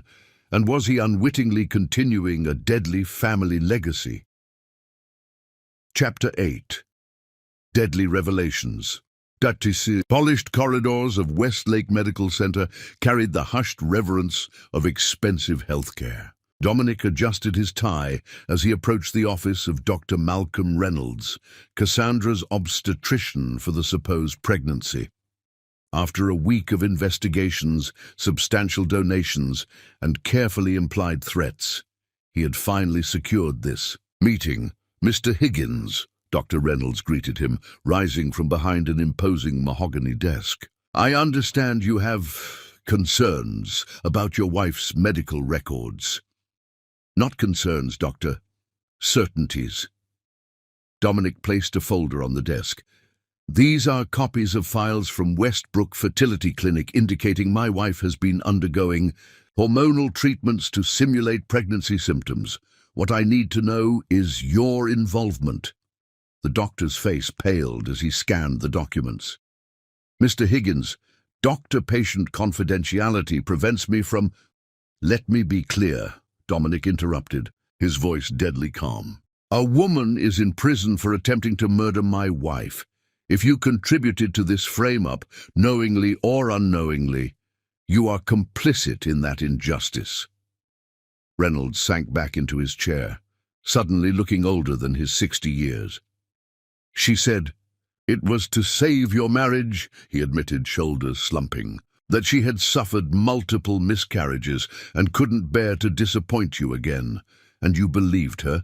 She had documentation of previous pregnancies and losses." Reynolds opened a drawer, extracting a file. These medical records from her previous doctors seemed legitimate, and she was persuasive. "Persuasive how?" Dominic pressed. The doctor's eyes flickered to a photograph on his desk. 2 teenage boys in graduation gowns. "My sons attend Westridge Academy. Their scholarships were arranged by Mrs. Higgins. She implied that her patronage was conditional." "Blackmail," Dominic translated flatly. Reynolds nodded miserably. "I prescribed hormonal supplements that would create pregnancy symptoms, mild nausea, breast tenderness, mood changes. I falsified ultrasound reports." He met Dominic's gaze directly. "I've jeopardized my entire career, Mr. Higgins, and I will likely lose my license for this. But I need you to know I had nothing to do with any poisoning plot."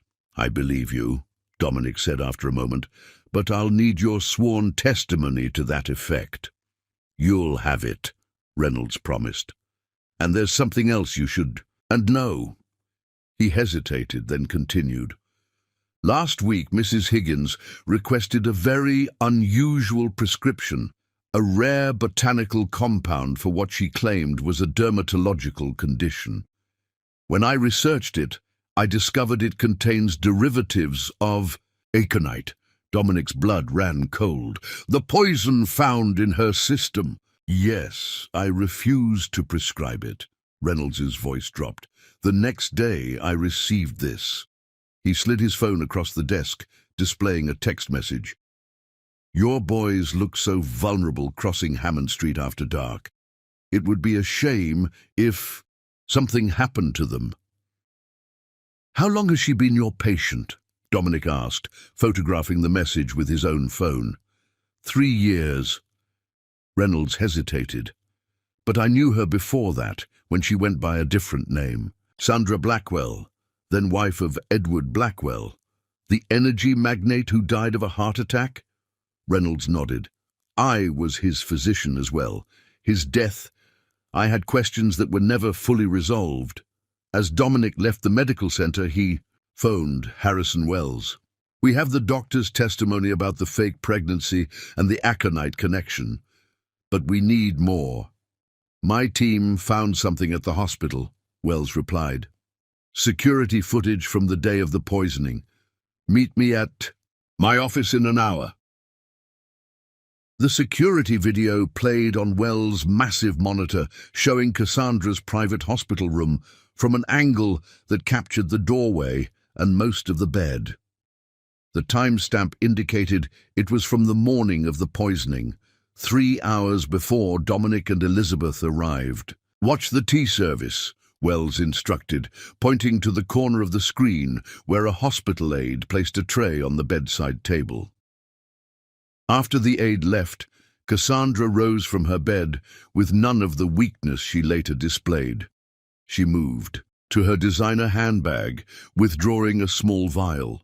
With practiced precision, she added several drops to one of the teacups, then returned to bed, arranging herself in a posture of elegant suffering. "She poisoned her own tea," Dominic breathed, watching as Cassandra carefully positioned the doctored cup on the side of the tray where Elizabeth would later sit. "There's more," Wells said grimly, advancing the footage. Cassandra reached again, into her handbag, extracting an identical vial. She studied it momentarily, then slipped out of the room, disappearing from camera view. The timestamp showed she was gone for precisely 7 minutes. "Where did she go?" Dominic demanded. "Hospital. The cameras show her entering the women's restroom on that floor," Wells explained. "The same restroom Elizabeth used upon arriving at the hospital. We believe that's when she planted the vial in Elizabeth's purse." Dominic ran a hand through his hair, rage and relief warring within him. "This proves Elizabeth's innocence." "It's strong evidence," Wells agreed. "But Cassandra's lawyers will argue the footage is inconclusive. We need more to ensure Elizabeth's freedom. What about the connection to Edward Blackwell? The doctor mentioned—" "My investigators are pursuing that angle," Wells interrupted. "The financial records from Blackwell's companies show significant irregularities after his death. Funds transferred to offshore accounts, shell corporations dissolving. Classic signs of sophisticated embezzlement." A knock at the office door preceded Wells's assistant, who entered with a thick folder. "The information you requested about Westlake." "Sanitarium, sir." Wells thanked her, then spread the documents across his desk. "Patient records from 1985 to 1989, heavily redacted, but our source at the facility confirmed Cassandra Mercer was committed at age 16 after poisoning her family's dogs and later her younger brother."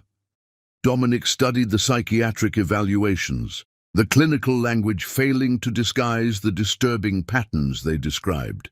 Did her brother survive? Yes, but with permanent kidney damage. Wells extracted a news clipping. The family covered up the incident. Substantial donations to the hospital where the boy was treated ensured discretion, Cassandra was quietly institutionalized as an emotional disturbance rather than facing juvenile detention. And after her release, she reinvented herself. Plastic surgery, new identity documents, cultivated connections to wealthy circles. Wells tapped another file. She's been Cassandra Mercer, Sandra Blackwell, and now Cassandra Higgins, always targeting wealthy, powerful men, always leaving destruction in her wake. How did she get past the background checks before our marriage? Dominic wondered. Her family's influence, most likely. The Mercers lost their fortune in the 2008 financial crisis, but their connections remained intact. Wells' expression grew grave. There's one more connection you need to see. He produced a final photograph, a younger Cassandra standing beside Dominic's father, Richard Higgins, at some society function. Their body language suggested intimate familiarity, dated 1995, Wells noted. 1 year after your father's alleged involvement with Christine Lyle. Dominic stared at the image, understanding dawning like a cold sunrise. She knew my father before she targeted me. This wasn't random. His voice hardened. And Elizabeth's mother wasn't random either. This has been an elaborate game spanning decades. The courtroom hummed with tension as Elizabeth sat beside Harrison Wells at the defense table. 2 weeks had passed since her arrest. 2 weeks of headlines painting her as a femme fatale, a homewrecker turned attempted murderer. The preliminary hearing would determine if the case proceeded to trial. Across the aisle, Cassandra made her entrance in a wheelchair pushed by a stern-faced nurse. Her appearance had been carefully crafted. Designer outfit in subdued colors, minimal makeup suggesting dignity and suffering, a cashmere wrap around shoulders that appeared frailer than Elizabeth remembered. Their eyes met briefly across the courtroom. Where Elizabeth expected to find hatred or triumph in Cassandra's gaze, she found only cold calculation, as if the entire proceeding were merely a move in some complex game Elizabeth didn't fully understand. Dominic entered moments later, taking a seat directly behind Elizabeth. Though he couldn't touch her, his presence radiated support like physical warmth against her back. "All rise," the bailiff announced as Judge Eleanor Harmon entered. The proceedings moved with bureaucratic efficiency. Through opening statements, the prosecution painted Elizabeth as an obsessed artist who'd seduced Dominic Higgins and attempted to eliminate her rival through poison.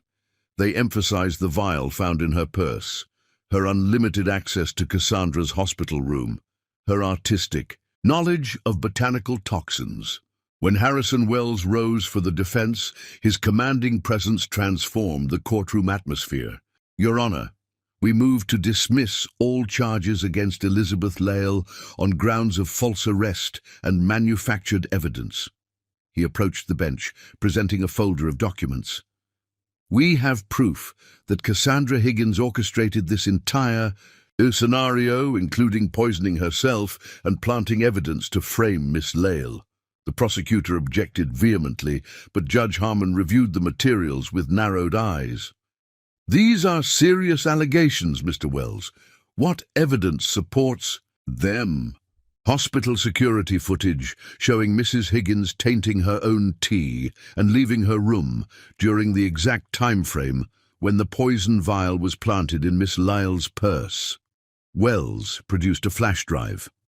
Additionally, medical records proving Mrs. Higgins fabricated her pregnancy to manipulate my client and her husband.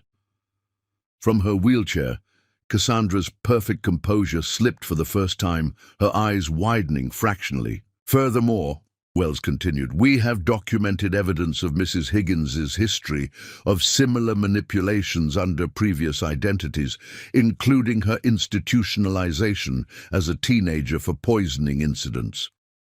Murmurs swept the courtroom as Wells methodically dismantled the prosecution's case. When Dr. Reynolds was called to testify about the fake pregnancy and blackmail, Cassandra's attorney requested a recess to consult with his client. During the break, Elizabeth turned to face Dominic for the first time. "How did you find all this?" she whispered. "I would have torn the world apart to free you," he replied, his voice low and fierce. His hand briefly covered hers on the rail separating them, the touch electric even in its brevity. "But there's more, Elizabeth. About your mother. About my father. Connections I'm still unraveling." Before he could elaborate, the doors burst open as Cassandra returned, her attorney looking grim beside her. Judge Harmon called the court back to order. "Your Honor," Cassandra's attorney began, "in light of new evidence, Mrs. Higgins wishes to withdraw her accusations against Miss Lyle." A charge ran through the courtroom. The prosecutor looked blindsided, conferring hurriedly with his team. "Mrs. Higgins has been under extreme emotional distress," her attorney continued smoothly. "She now recognizes that she may have misinterpreted events due to her fragile condition. Is the prosecution prepared to proceed without the victim's cooperation?" Judge Harmon asked pointedly. After further consultation, the prosecutor stood. "The state moves to dismiss charges against Elizabeth Lyle, Your Honor, pending further investigation." "So ordered," Judge Harmon declared, bringing down her gavel with finality. "Miss Lyle, you are free to go." The words seemed to hang in the air, too wonderful to be real. Elizabeth sat frozen until Wells gently touched her arm. "It's over," he said quietly, "for now." As she stood on shaky legs, her gaze sought Cassandra, who was already being wheeled toward a side exit. Their eyes locked one final time. Against all logic, Cassandra smiled, a small, knowing curve of her lips that sent a chill through Elizabeth's body. It wasn't over. Whatever game Cassandra was playing had merely entered a new phase. Outside the courthouse, reporters swarmed like predators scenting blood. Wells expertly shepherded Elizabeth through the chaos toward a waiting car. Dominic followed close behind, his hand at the small of her back, a gesture of protection and possession that the photographers eagerly captured. In the privacy of the car, Elizabeth finally allowed herself to collapse against Dominic's chest, her composure crumbling as weeks of fear and isolation poured out in racking sobs. His arms enfolded her, strong and secure, his lips pressing against her hair as he murmured soothing words. "It's all right now," he whispered. "You're safe. You're free." But as the car pulled away from the courthouse, Elizabeth couldn't shake the memory of Cassandra's smile. A predator's smile, patient and certain, and she wondered if anyone connected to the Higgins family could ever truly be safe or free. Chapter 9. The Shocking Truth. Dominic's penthouse overlooked the glittering city skyline, the floor-to-ceiling windows creating the illusion of floating above the world. Elizabeth stood at the glass, watching raindrops trace silver paths downward, each drop catching fragments of light from the city below. After 3 weeks of freedom, she still sometimes woke in the night, heart pounding, convinced she was back in that cell. "Here," Dominic said softly, offering a glass of Cabernet as he joined her at the window. His presence behind her was warm, solid, reassuring. "You seemed lost in thought." "I was thinking about Cassandra." Elizabeth took the wine, her fingers brushing his. Even that slight contact sent electricity through her body. "She's been too quiet since the hearing." After the charges had been dismissed, Cassandra had retreated to the Higgins summer estate in the Hamptons. The press had eventually tired of camping outside Dominic's building, seeking glimpses of the scandalous couple. The story had begun its inevitable slide from front-page news to forgotten footnote. "My security team monitors her movements," Dominic assured her, his free hand settling at the small of her back. "She hasn't left the Hamptons property in weeks." "That doesn't comfort me," Elizabeth murmured. "She's planning something. I can feel it." Dominic set down his wine and turned her to face him. his hands cupping her face with gentle intensity. "Nothing will happen to you. I won't allow it." She leaned into his touch, drawing strength from his certainty. After weeks apart, their reunion had been explosive, desperate, clinging lovemaking that left her sheets tangled and both their bodies marked with the evidence of unleashed passion. Yet beneath the physical reconnection, questions lingered like shadows. "We need to talk about what you found," she said reluctantly, "about my mother and your father." Dominic's expression darkened. He moved to a sleek desk in the corner, retrieving a leather portfolio. "I've hesitated to show you this," he admitted as they settled onto the sofa. "The implications are disturbing." Inside the portfolio lay documents, photographs, and handwritten notes organized with meticulous care. The first photo showed Elizabeth's mother, younger than she remembered but unmistakable, standing beside Richard Higgins at what appeared to be a corporate event. They met when she was hired as his executive assistant in 1992, Dominic explained. According to these personnel records, she had exceptional qualifications, fluent in 4 languages, degrees in international relations and business. "That doesn't sound like my mother," Elizabeth said, confused. "She was an artist. She taught me to draw when I was barely old enough to hold a pencil." Dominic extracted another document, a security clearance application with her mother's photograph, but a different name, Christina Laurent. "I believe your mother was living under an assumed identity when she worked for my father." Elizabeth's hand trembled as she touched the unfamiliar name beneath her mother's familiar face. "Why would she do that?" "That's where things get complicated," Dominic hesitated. "Have you ever heard of Project Chimera?" Elizabeth shook her head. It was a classified government initiative in the late 1980s focused on corporate espionage. My father's company had defense contracts worth billions. According to these files, Christina Laurent, your mother, was placed at Higgins International to monitor certain technology transfers that were raising national security concerns. The room seemed to tilt beneath Elizabeth. "My mother was a spy, an intelligence operative," Dominic corrected gently. "But something went wrong. She went off-grid, abandoned her mission.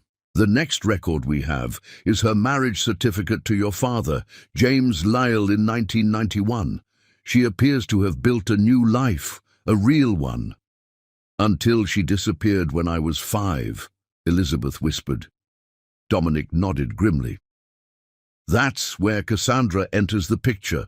He produced an old photograph showing a much younger Cassandra, her features recognizable despite obvious surgical refinements, standing beside Richard Higgins at a charity gala. "My father met Cassandra, then using the name Sandra Mercer, shortly after your mother disappeared. Their relationship was brief but significant." "How so?" "Cassandra had connections to certain private intelligence firms. The kind that operate in moral gray areas." Dominic's jaw tightened. "I believe my father hired her to locate your mother, who possessed damaging information about his business practices." Elizabeth stood abruptly, needing distance from the horrifying implications. "Are you saying your father had my mother killed?" "I don't know," Dominic admitted, his voice strained. "But I found this in his private safe." He handed her a single sheet of paper, a bank transfer for $1 million to a numbered account, dated 1 week after her mother's disappearance. The memo line contained just 2 words: "Problem resolved." Tears blurred Elizabeth's vision as decades of uncertainty crystallized into devastating possibility. "All these years, I imagined she abandoned me, that she didn't want me." Dominic crossed to her, gathering her into his arms. "She loved you," he whispered fiercely against her hair. "Every report indicates she was devoted to you. Whatever happened, she didn't leave by choice." Elizabeth clung to him, her tears soaking his shirt. When she could speak again, her voice was hollow. "This connection between us, it's tainted by blood. Your father may have killed my mother. The sins of our fathers are not ours, Dominic said, his grip tightening. What we have is our own, pure, real. Is it? Elizabeth pulled back to study his face. How can you look at me and not see your father's crime? How can you look at me and not see your mother's loss? He countered. Yet here we are. Their eyes held, acknowledging the dangerous inheritance they both carried. Then, as if by mutual understanding, their lips met in a kiss that spoke of defiance against the past, a claiming of their own destiny. His hands tangled in her hair as she pressed herself against him, seeking the solid reality of his body to anchor her against the storm of revelations. They made love there on the living room floor, with desperate intensity, as if they could erase the shadows of the past with each touch, each kiss, each shuddering moment of connection.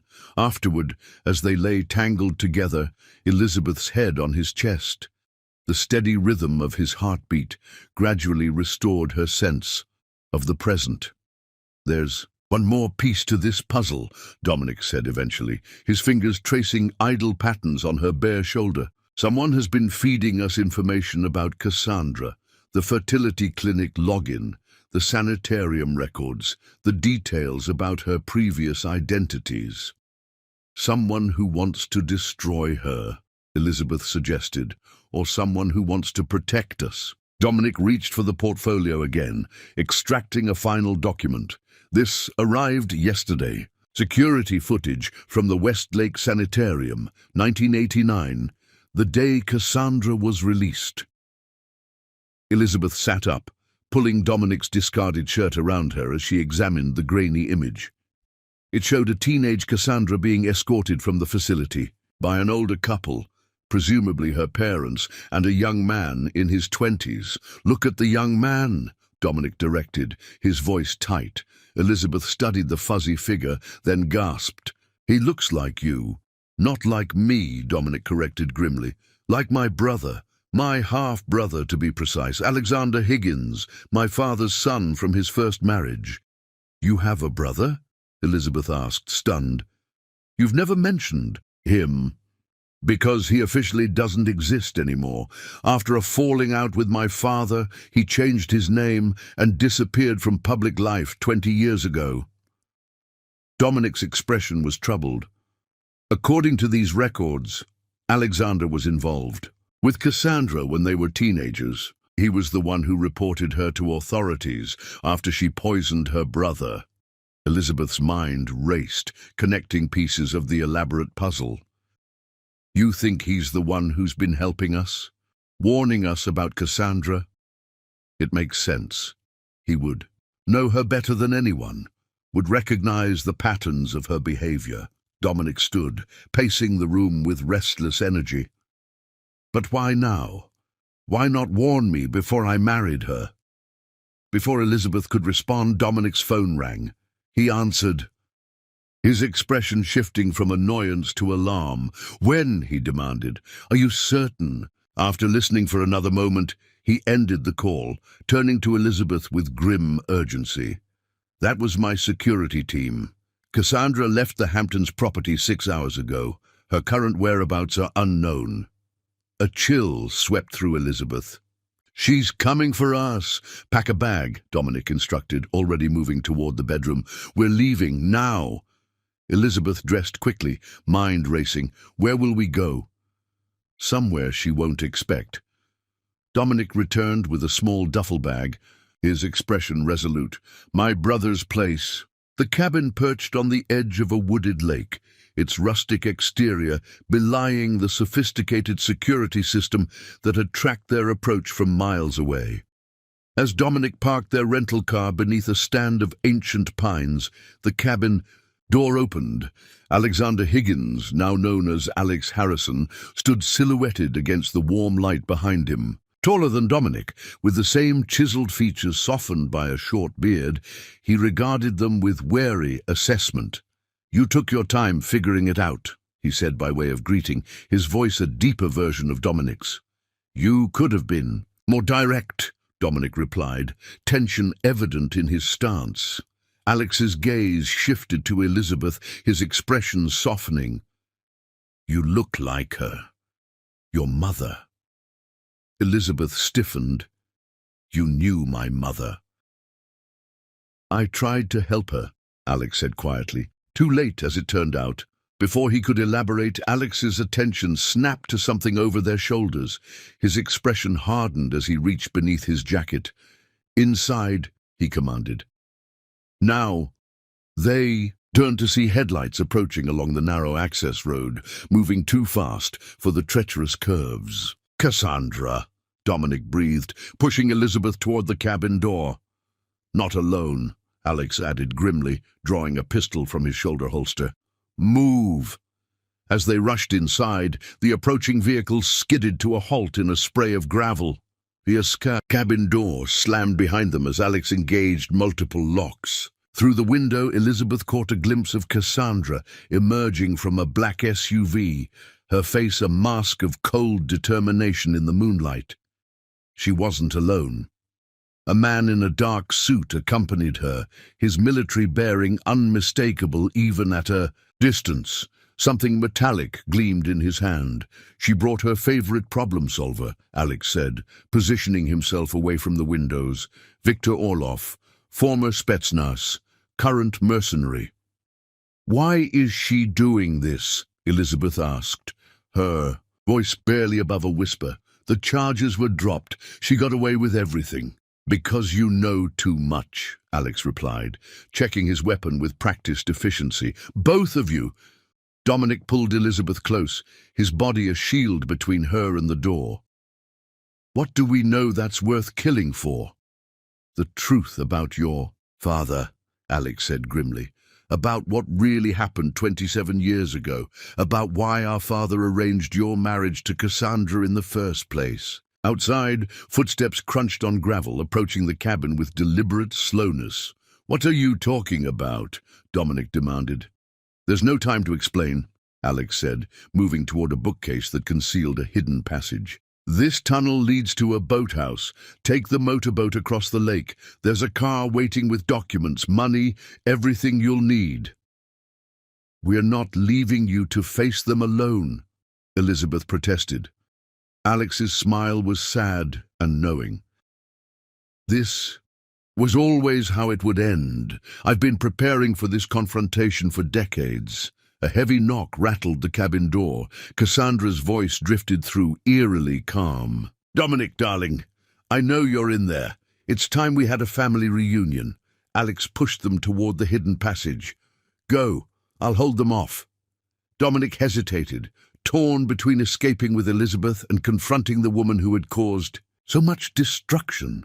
"She'll never stop," Elizabeth realized suddenly. "As long as she's free, we'll never be safe." The door shuddered under a powerful impact. Wood splintered around the lock. "Go!" Alex ordered again, more urgently. "The answers you seek are in a file on the boat, about your mother Elizabeth, about why all of this happened." Another blow, and the door frame began to crack. Dominic made his decision, pulling Elizabeth toward the secret passage. "We'll get help," he promised his brother. "We'll come back for you." Alex's smile was grim. "Don't make promises you can't keep." As the bookcase slid closed behind them, Elizabeth heard the cabin door finally give way, with a crash of splintering wood. Their desperate flight through the dark tunnel was accompanied by the muffled sound of shouting, followed by the unmistakable crack of gunfire. Behind them, the truth they had sought for so long awaited its terrible revelation. Ahead lay uncertainty, danger, and the slim hope of escape. Between them, their clasped hands promised the only certainty either could claim, that whatever awaited them, they would face it together. Chapter 10. Passion's Triumph. The motorboat cut through black water, its engine growling against the night. Elizabeth clung to the side, her hair whipping in the wind as Dominic navigated around the lake's perimeter, keeping to the shadows cast by overhanging trees. Behind them, the distant cabin glowed with erratic flashes of light, followed seconds later by the muffled sounds of gunfire. "We have to go back!" she shouted over the engine's roar. "We can't leave him there!" Dominic's expression was a mask of grim determination. "We can't help him if we're dead," he called back. Alex made his choice. The boathouse appeared ahead, a weathered structure jutting into the water. Dominic cut the engine, allowing momentum to carry them into the sheltered dock. As promised, a waterproof case awaited them, containing passports, cash, and a sealed manila envelope labeled with Elizabeth's name. With trembling fingers, she broke the seal.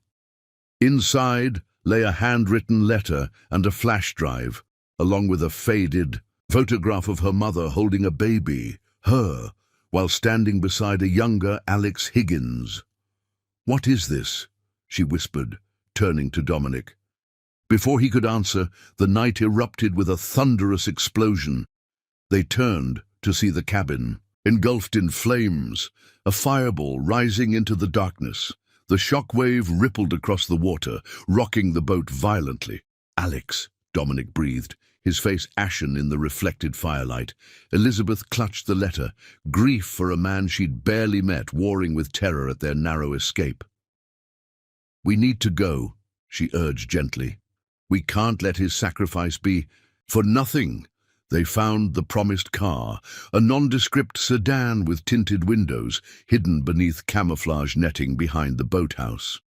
As Dominic drove them away from the burning cabin, Elizabeth read Alex's letter by the dim glow of her phone.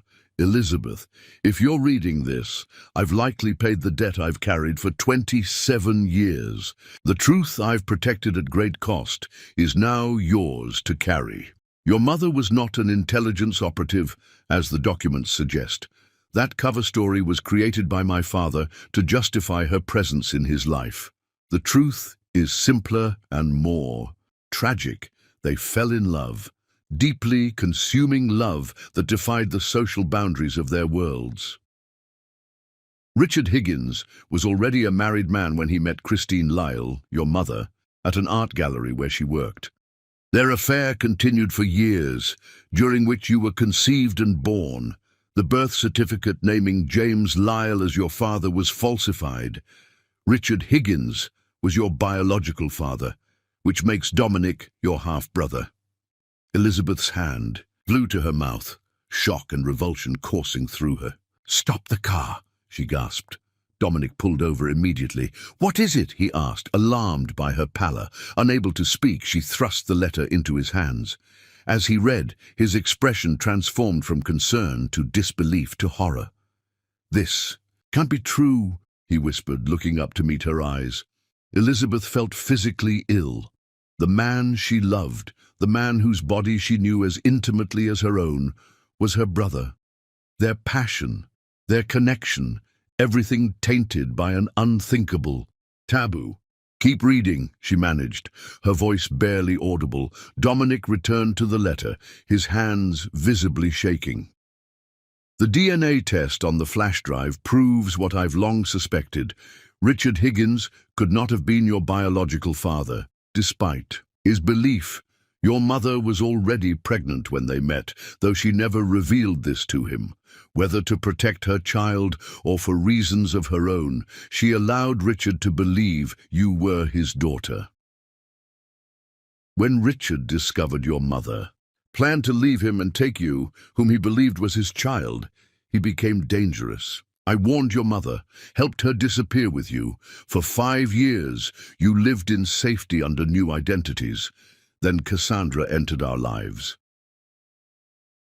Cassandra Mercer was my mistake, my first love, a troubled soul I couldn't save. After her release from Westlake Sanitarium, she became obsessed with the Higgins fortune. When she discovered my connection to your mother's disappearance, she blackmailed me, threatening to reveal your location to my father. Instead, she betrayed us all. She sold your mother's location to Richard, then manipulated him into hiring the man who would ultimately silence Christine forever. The problem resolved payment was Cassandra's commission for orchestrating the murder while keeping Richard's hands clean. Years later, when Richard arranged Dominic's marriage to Cassandra, now reinvented with surgical precision and a new history, I recognized her immediately. But I couldn't intervene without exposing the truth about your mother, about you, about my own complicity in a decades-long deception. The evidence against Cassandra is on the flash drive. Recordings, financial transactions, everything needed to bring her to justice. Take it to Harrison Wells. He knows what to do. Elizabeth, you and Dominic share no blood. You are free to love each other without the shadow of the past. The passion between you is pure, perhaps the only pure thing to emerge from this twisted history. Forgive me for waiting so long to right these wrongs. Some debts can only be paid in full. Alexander. Dominic lowered the letter, his eyes meeting Elizabeth's in the shadowed car. We're not siblings, he said, his voice thick with emotion. But your father believed I was his daughter, Elizabeth whispered. He had my mother killed to keep that secret. And Cassandra orchestrated all of it, Dominic added, rage darkening his features. She manipulated my father, married me as part of some long-game revenge against the Higgins family. The poisoning, the frame-up. It was never about me, Elizabeth realized. I was just a convenient tool. She wanted to destroy you, your family, legacy, everything. Dominic reached for her, pulling her across the console into his arms. The relief of knowing they shared no blood, that their love wasn't tainted by an unspeakable taboo, broke through the horror of the other revelations. Their lips met in a desperate kiss, reaffirming the connection that had drawn them together from the first moment. We need to get somewhere safe, Dominic said when they finally separated. Cassandra survived once. She could have survived the explosion. The coastal safe house belonged to Harrison Wells, a modern structure of glass and concrete perched on a cliff overlooking the Pacific. For 3 days, they remained in seclusion, while Wells verified the evidence on Alex's flash drive and prepared legal proceedings. On the 4th morning, Elizabeth stood on the terrace, watching waves crash against the rocks below. The sun warmed her bare shoulders, its light catching the diamond on her left hand, Dominic's mother's ring, given to her the previous night after they'd made love with an intensity born of near loss and newfound freedom. The distant sound of an approaching helicopter shattered the momentary peace. Elizabeth tensed, scanning the horizon until she spotted it, a black speck growing larger against the blue sky. "Dominic!" she called urgently. He appeared at the doorway, instantly alert at her tone. Following her gaze to the helicopter, he pulled her inside. "We need to move, now." They had barely reached the stairs when the windows imploded in a shower of glass. The distinctive crack of gunfire echoed through the house as they ran to the garage. Dominic threw open the door of Wells' Porsche, shoving Elizabeth inside before racing to the driver's side. "How did she find us?" Elizabeth gasped as the car roared to life. "I don't know," Dominic replied grimly, accelerating out of the garage. "But I'm done running." The coastal road twisted along the cliffside, offering breathtaking views and deadly drops in equal measure. Dominic handled the car with practiced skill, but the helicopter maintained pursuit, hovering close enough that Elizabeth could see the sniper positioned in its open doorway. "There's a tunnel ahead," Dominic shouted over the engine's roar. "We'll lose them there and double back." They shot into the tunnel's darkness, just as bullets peppered the asphalt behind them. Dominic killed the headlights, navigating by memory and the distant glow of the exit. Halfway through, he executed a perfect handbrake turn, reversing direction and speeding back toward the entrance they'd come through. The helicopter waited at the far end, having anticipated their exit. It hovered uncertainly when they didn't appear, then began moving toward their actual position. As they burst from the tunnel, Dominic veered onto a maintenance road that wound up the mountainside. "Where are we going?" Elizabeth asked, clutching the dashboard as they bounced over the rough terrain. "To end this," Dominic replied, a dangerous edge to his voice. "On our terms." The road crested at a small plateau overlooking the ocean. Dominic parked the car and turned to Elizabeth. "No matter what happens next, know that I love you, that what we have is real, untainted by all this darkness." Before she could respond, he was out of the car, standing in the open as the helicopter approached. Elizabeth scrambled after him, heart pounding with terror. "What are you doing?" she screamed over the rotor's deafening beat. "Facing her," he replied, eyes locked on the hovering machine. "She wants me, not you. This ends now." The helicopter descended slowly, landing at the far edge of the plateau. The blades continued to rotate as a figure emerged, Cassandra Higgins, her face partially bandaged from the cabin explosion, her movement stiff but determined. Behind her came Victor Orloff, weapon raised and trained on Dominic. "How touching," Cassandra called, her voice carried on the wind. "The lovers make their last stand." "It's over, Cassandra," Dominic replied. "We have everything. The records of your institutionalization, your role in Christine Lyle's murder, the embezzlement from Blackwell Industries. Harrison Wells has already filed with the authorities." Something flickered across Cassandra's visible features. Doubt, perhaps, or calculation. "Authorities can be managed. Evidence can disappear. You should know that by now." Not this time. Dominic took a step forward, hands raised to show he was unarmed. Alex made copies, dozens of them, distributed to news organizations, federal agencies, international courts. "There's nowhere left to run." Cassandra's laugh held an edge of hysteria. "Alex is dead. I watched him burn." "Are you certain?" a new voice called. All heads turned toward a figure emerging from the tree line. Alexander Harrison, bloodied and limping, but very much alive. In his hand he held a service pistol aimed steadily at Orloff. "Impossible," Cassandra breathed, genuine shock replacing her calculated composure. "You always did underestimate me," Alex said, moving closer. "Just like you underestimated what I'd do to protect my brother, to right the wrongs our family committed."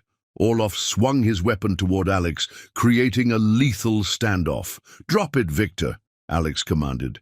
"It's finished. Federal agents are already on their way." As if to confirm his words, distant sirens became audible, winding up the coastal road.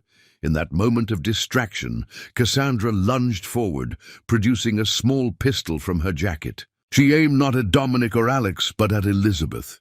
"If I can't have him, neither will you," she snarled, finger tightening on the trigger.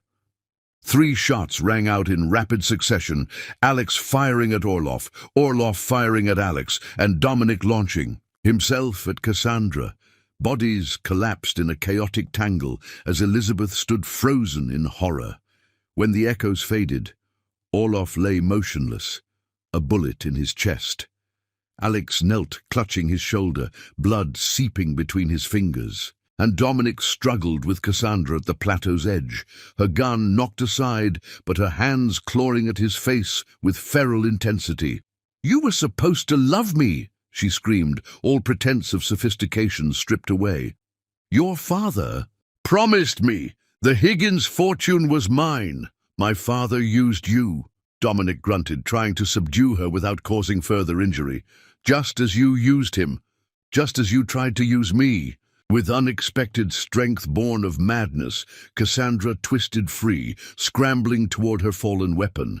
Elizabeth reacted instinctively, diving for the gun and securing it before Cassandra could reach it. "It's over," Elizabeth said, rising too, her feet with the pistol held steadily in both hands. Cassandra froze, her face contorting with hatred. "You think you've won? You're nothing but another Lyle woman spreading her legs for Higgins' money." "My mother loved Richard Higgins," Elizabeth replied calmly, "and I love Dominic. Not his fortune, not his name. Him." "Love," Cassandra spat the word like poison. What do you know of love? I've lived my entire life without it, used, discarded, locked away and forgotten. Everything I've done, I did to survive. For a moment, Elizabeth glimpsed the damaged soul beneath the manipulative exterior, the abused child who had grown into a monster because no one had shown her another way. Pity flickered briefly, then hardened into resolution. Your choices brought you here, Elizabeth said, not your past. Sirens grew louder as vehicles approached the plateau. Cassandra glanced toward the cliff edge, then back at Elizabeth, calculation replacing desperation in her gaze.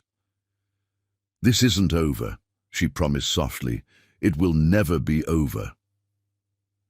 Before anyone could react, she turned and ran, not toward the helicopter as expected, but toward the cliff's edge. 3 steps, 4, then she was airborne, her body arcing gracefully against the blue sky before disappearing from view. Elizabeth lowered the gun, shaking uncontrollably as Dominic pulled her into his arms. Together they watched as federal agents swarmed the plateau, securing Orloff's body and the abandoned helicopter, calling for medical assistance for Alex. "Do you think she survived?" Elizabeth whispered, remembering how Cassandra had seemingly escaped death before. Dominic's arms tightened around her. No one could survive that fall. It's finally over. But even as he spoke, doubt lingered in his voice. 1 year later, the gallery hummed with conversation as New York's elite circulated among Elizabeth's paintings. Her first solo exhibition had drawn critics and collectors alike, but it was the centerpiece, a hauntingly beautiful portrait of a woman with Elizabeth's eyes, that commanded everyone's attention. "Your mother would be proud," Dominic murmured, appearing at her side with 2 champagne flutes. Elizabeth accepted the crystal glass, her wedding band catching the light. "I hope so," she said softly. "I wanted to give her a voice after all these years of silence." Dominic's gaze traveled around the room, taking in the success his wife had achieved on her own merit. The Higgins fortune remained untouched in her work. Her talent alone had opened these doors. "Have you decided about the foundation?" he asked. Elizabeth nodded. "The Christine Lyle Foundation for Missing Persons will launch next month. Alex's portion of the Higgins estate will fund it in perpetuity." The mention of his brother brought a smile to Dominic's face. After months of recovery, Alex had emerged from protective custody to testify against Orloff's surviving associates and the network of officials Cassandra had corrupted. Now he lived quietly on a ranch in Montana, healing from physical and emotional wounds accumulated over decades. "He's coming for Thanksgiving," Dominic said. "Says he's bringing someone special." "Good," Elizabeth smiled. "He deserves happiness after everything he sacrificed." As the evening wound down, they slipped away from the admiring crowd, leaving the gallery director to handle the final sales. In the back of their limousine, Elizabeth curled against Dominic's side, contentment washing over her. "Take me home," she whispered against his ear, her hand sliding up his thigh with unmistakable intent. His eyes darkened with desire as he captured her wandering hand, bringing it to his lips. "Always," he promised. Their penthouse, not the one Dominic had shared with Cassandra, but a new space they had chosen together, welcomed them with warm light and silence. They barely made it to the bedroom, shedding clothing with practiced urgency, lips and hands, reclaiming familiar territory with undiminished hunger. Their love-making had evolved over the months, sometimes tender, sometimes fierce, always a reaffirmation of the connection that had survived unimaginable obstacles. Tonight, it was slow and thorough, a celebration of their hard-won peace and the future stretching before them. Afterward, as Elizabeth drifted toward sleep in Dominic's arms, her head resting over his steadily beating heart, she reflected on the journey that had brought them here. From that first charged meeting in his study to the dark days of imprisonment, From devastating revelations to triumphant vindication, their love had been tested by fire and emerged stronger, purer. "What are you thinking?" Dominic asked, his fingers tracing lazy patterns on her bare shoulder. Elizabeth smiled against his skin, that some passions are worth fighting for, worth dying for even. "Worth living for," he corrected gently, kissing her forehead. She was about to agree when the soft chime of her phone interrupted. With a reluctant sigh, she reached for it, then froze as she read the message from an unknown number. "You look beautiful in Valentino. Red was always your color." Elizabeth bolted upright, scanning the darkened bedroom as if expecting to find someone watching from the shadows. Her mind raced through the evening. She had indeed worn a Valentino gown, deep crimson against her dark skin. "What is it?" Dominic asked, instantly alert to her distress. Wordlessly, she handed him the phone. His expression hardened as he read the message, then immediately began checking their security system on his tablet. "All systems operational," he reported. "No breaches detected." "She's alive," Elizabeth whispered, the certainty settling like ice in her stomach. Somehow, she survived. Dominic pulled her close, his heartbeat strong and steady against her cheek. "If she is, we'll face her together. But I won't let her steal another moment of our happiness with fear." Elizabeth nodded, forcing herself to release the tension that had seized her body. He was right. Whether Cassandra had somehow cheated death again, or this was merely a final, cruel manipulation from beyond the grave, they couldn't allow her to control their lives any longer. Outside their window, the city glittered with countless lights, each representing lives and stories and secrets. Somewhere in that vast tapestry of humanity, perhaps Cassandra watched and waited, or perhaps she lay broken on distant rocks, her toxic legacy living on only in their fears. "I love you," Elizabeth whispered, reclaiming the moment, the night, their hard-won peace. "And I love you," Dominic answered, his arms tightening around her. "Nothing and no one will ever change that."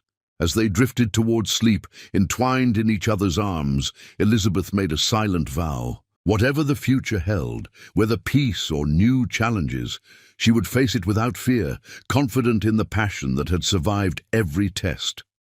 For in the end, that was their true triumph, not just surviving Cassandra's poison, but refusing to let it taint the pure, transformative love they had found in each other's arms. Thanks for watching!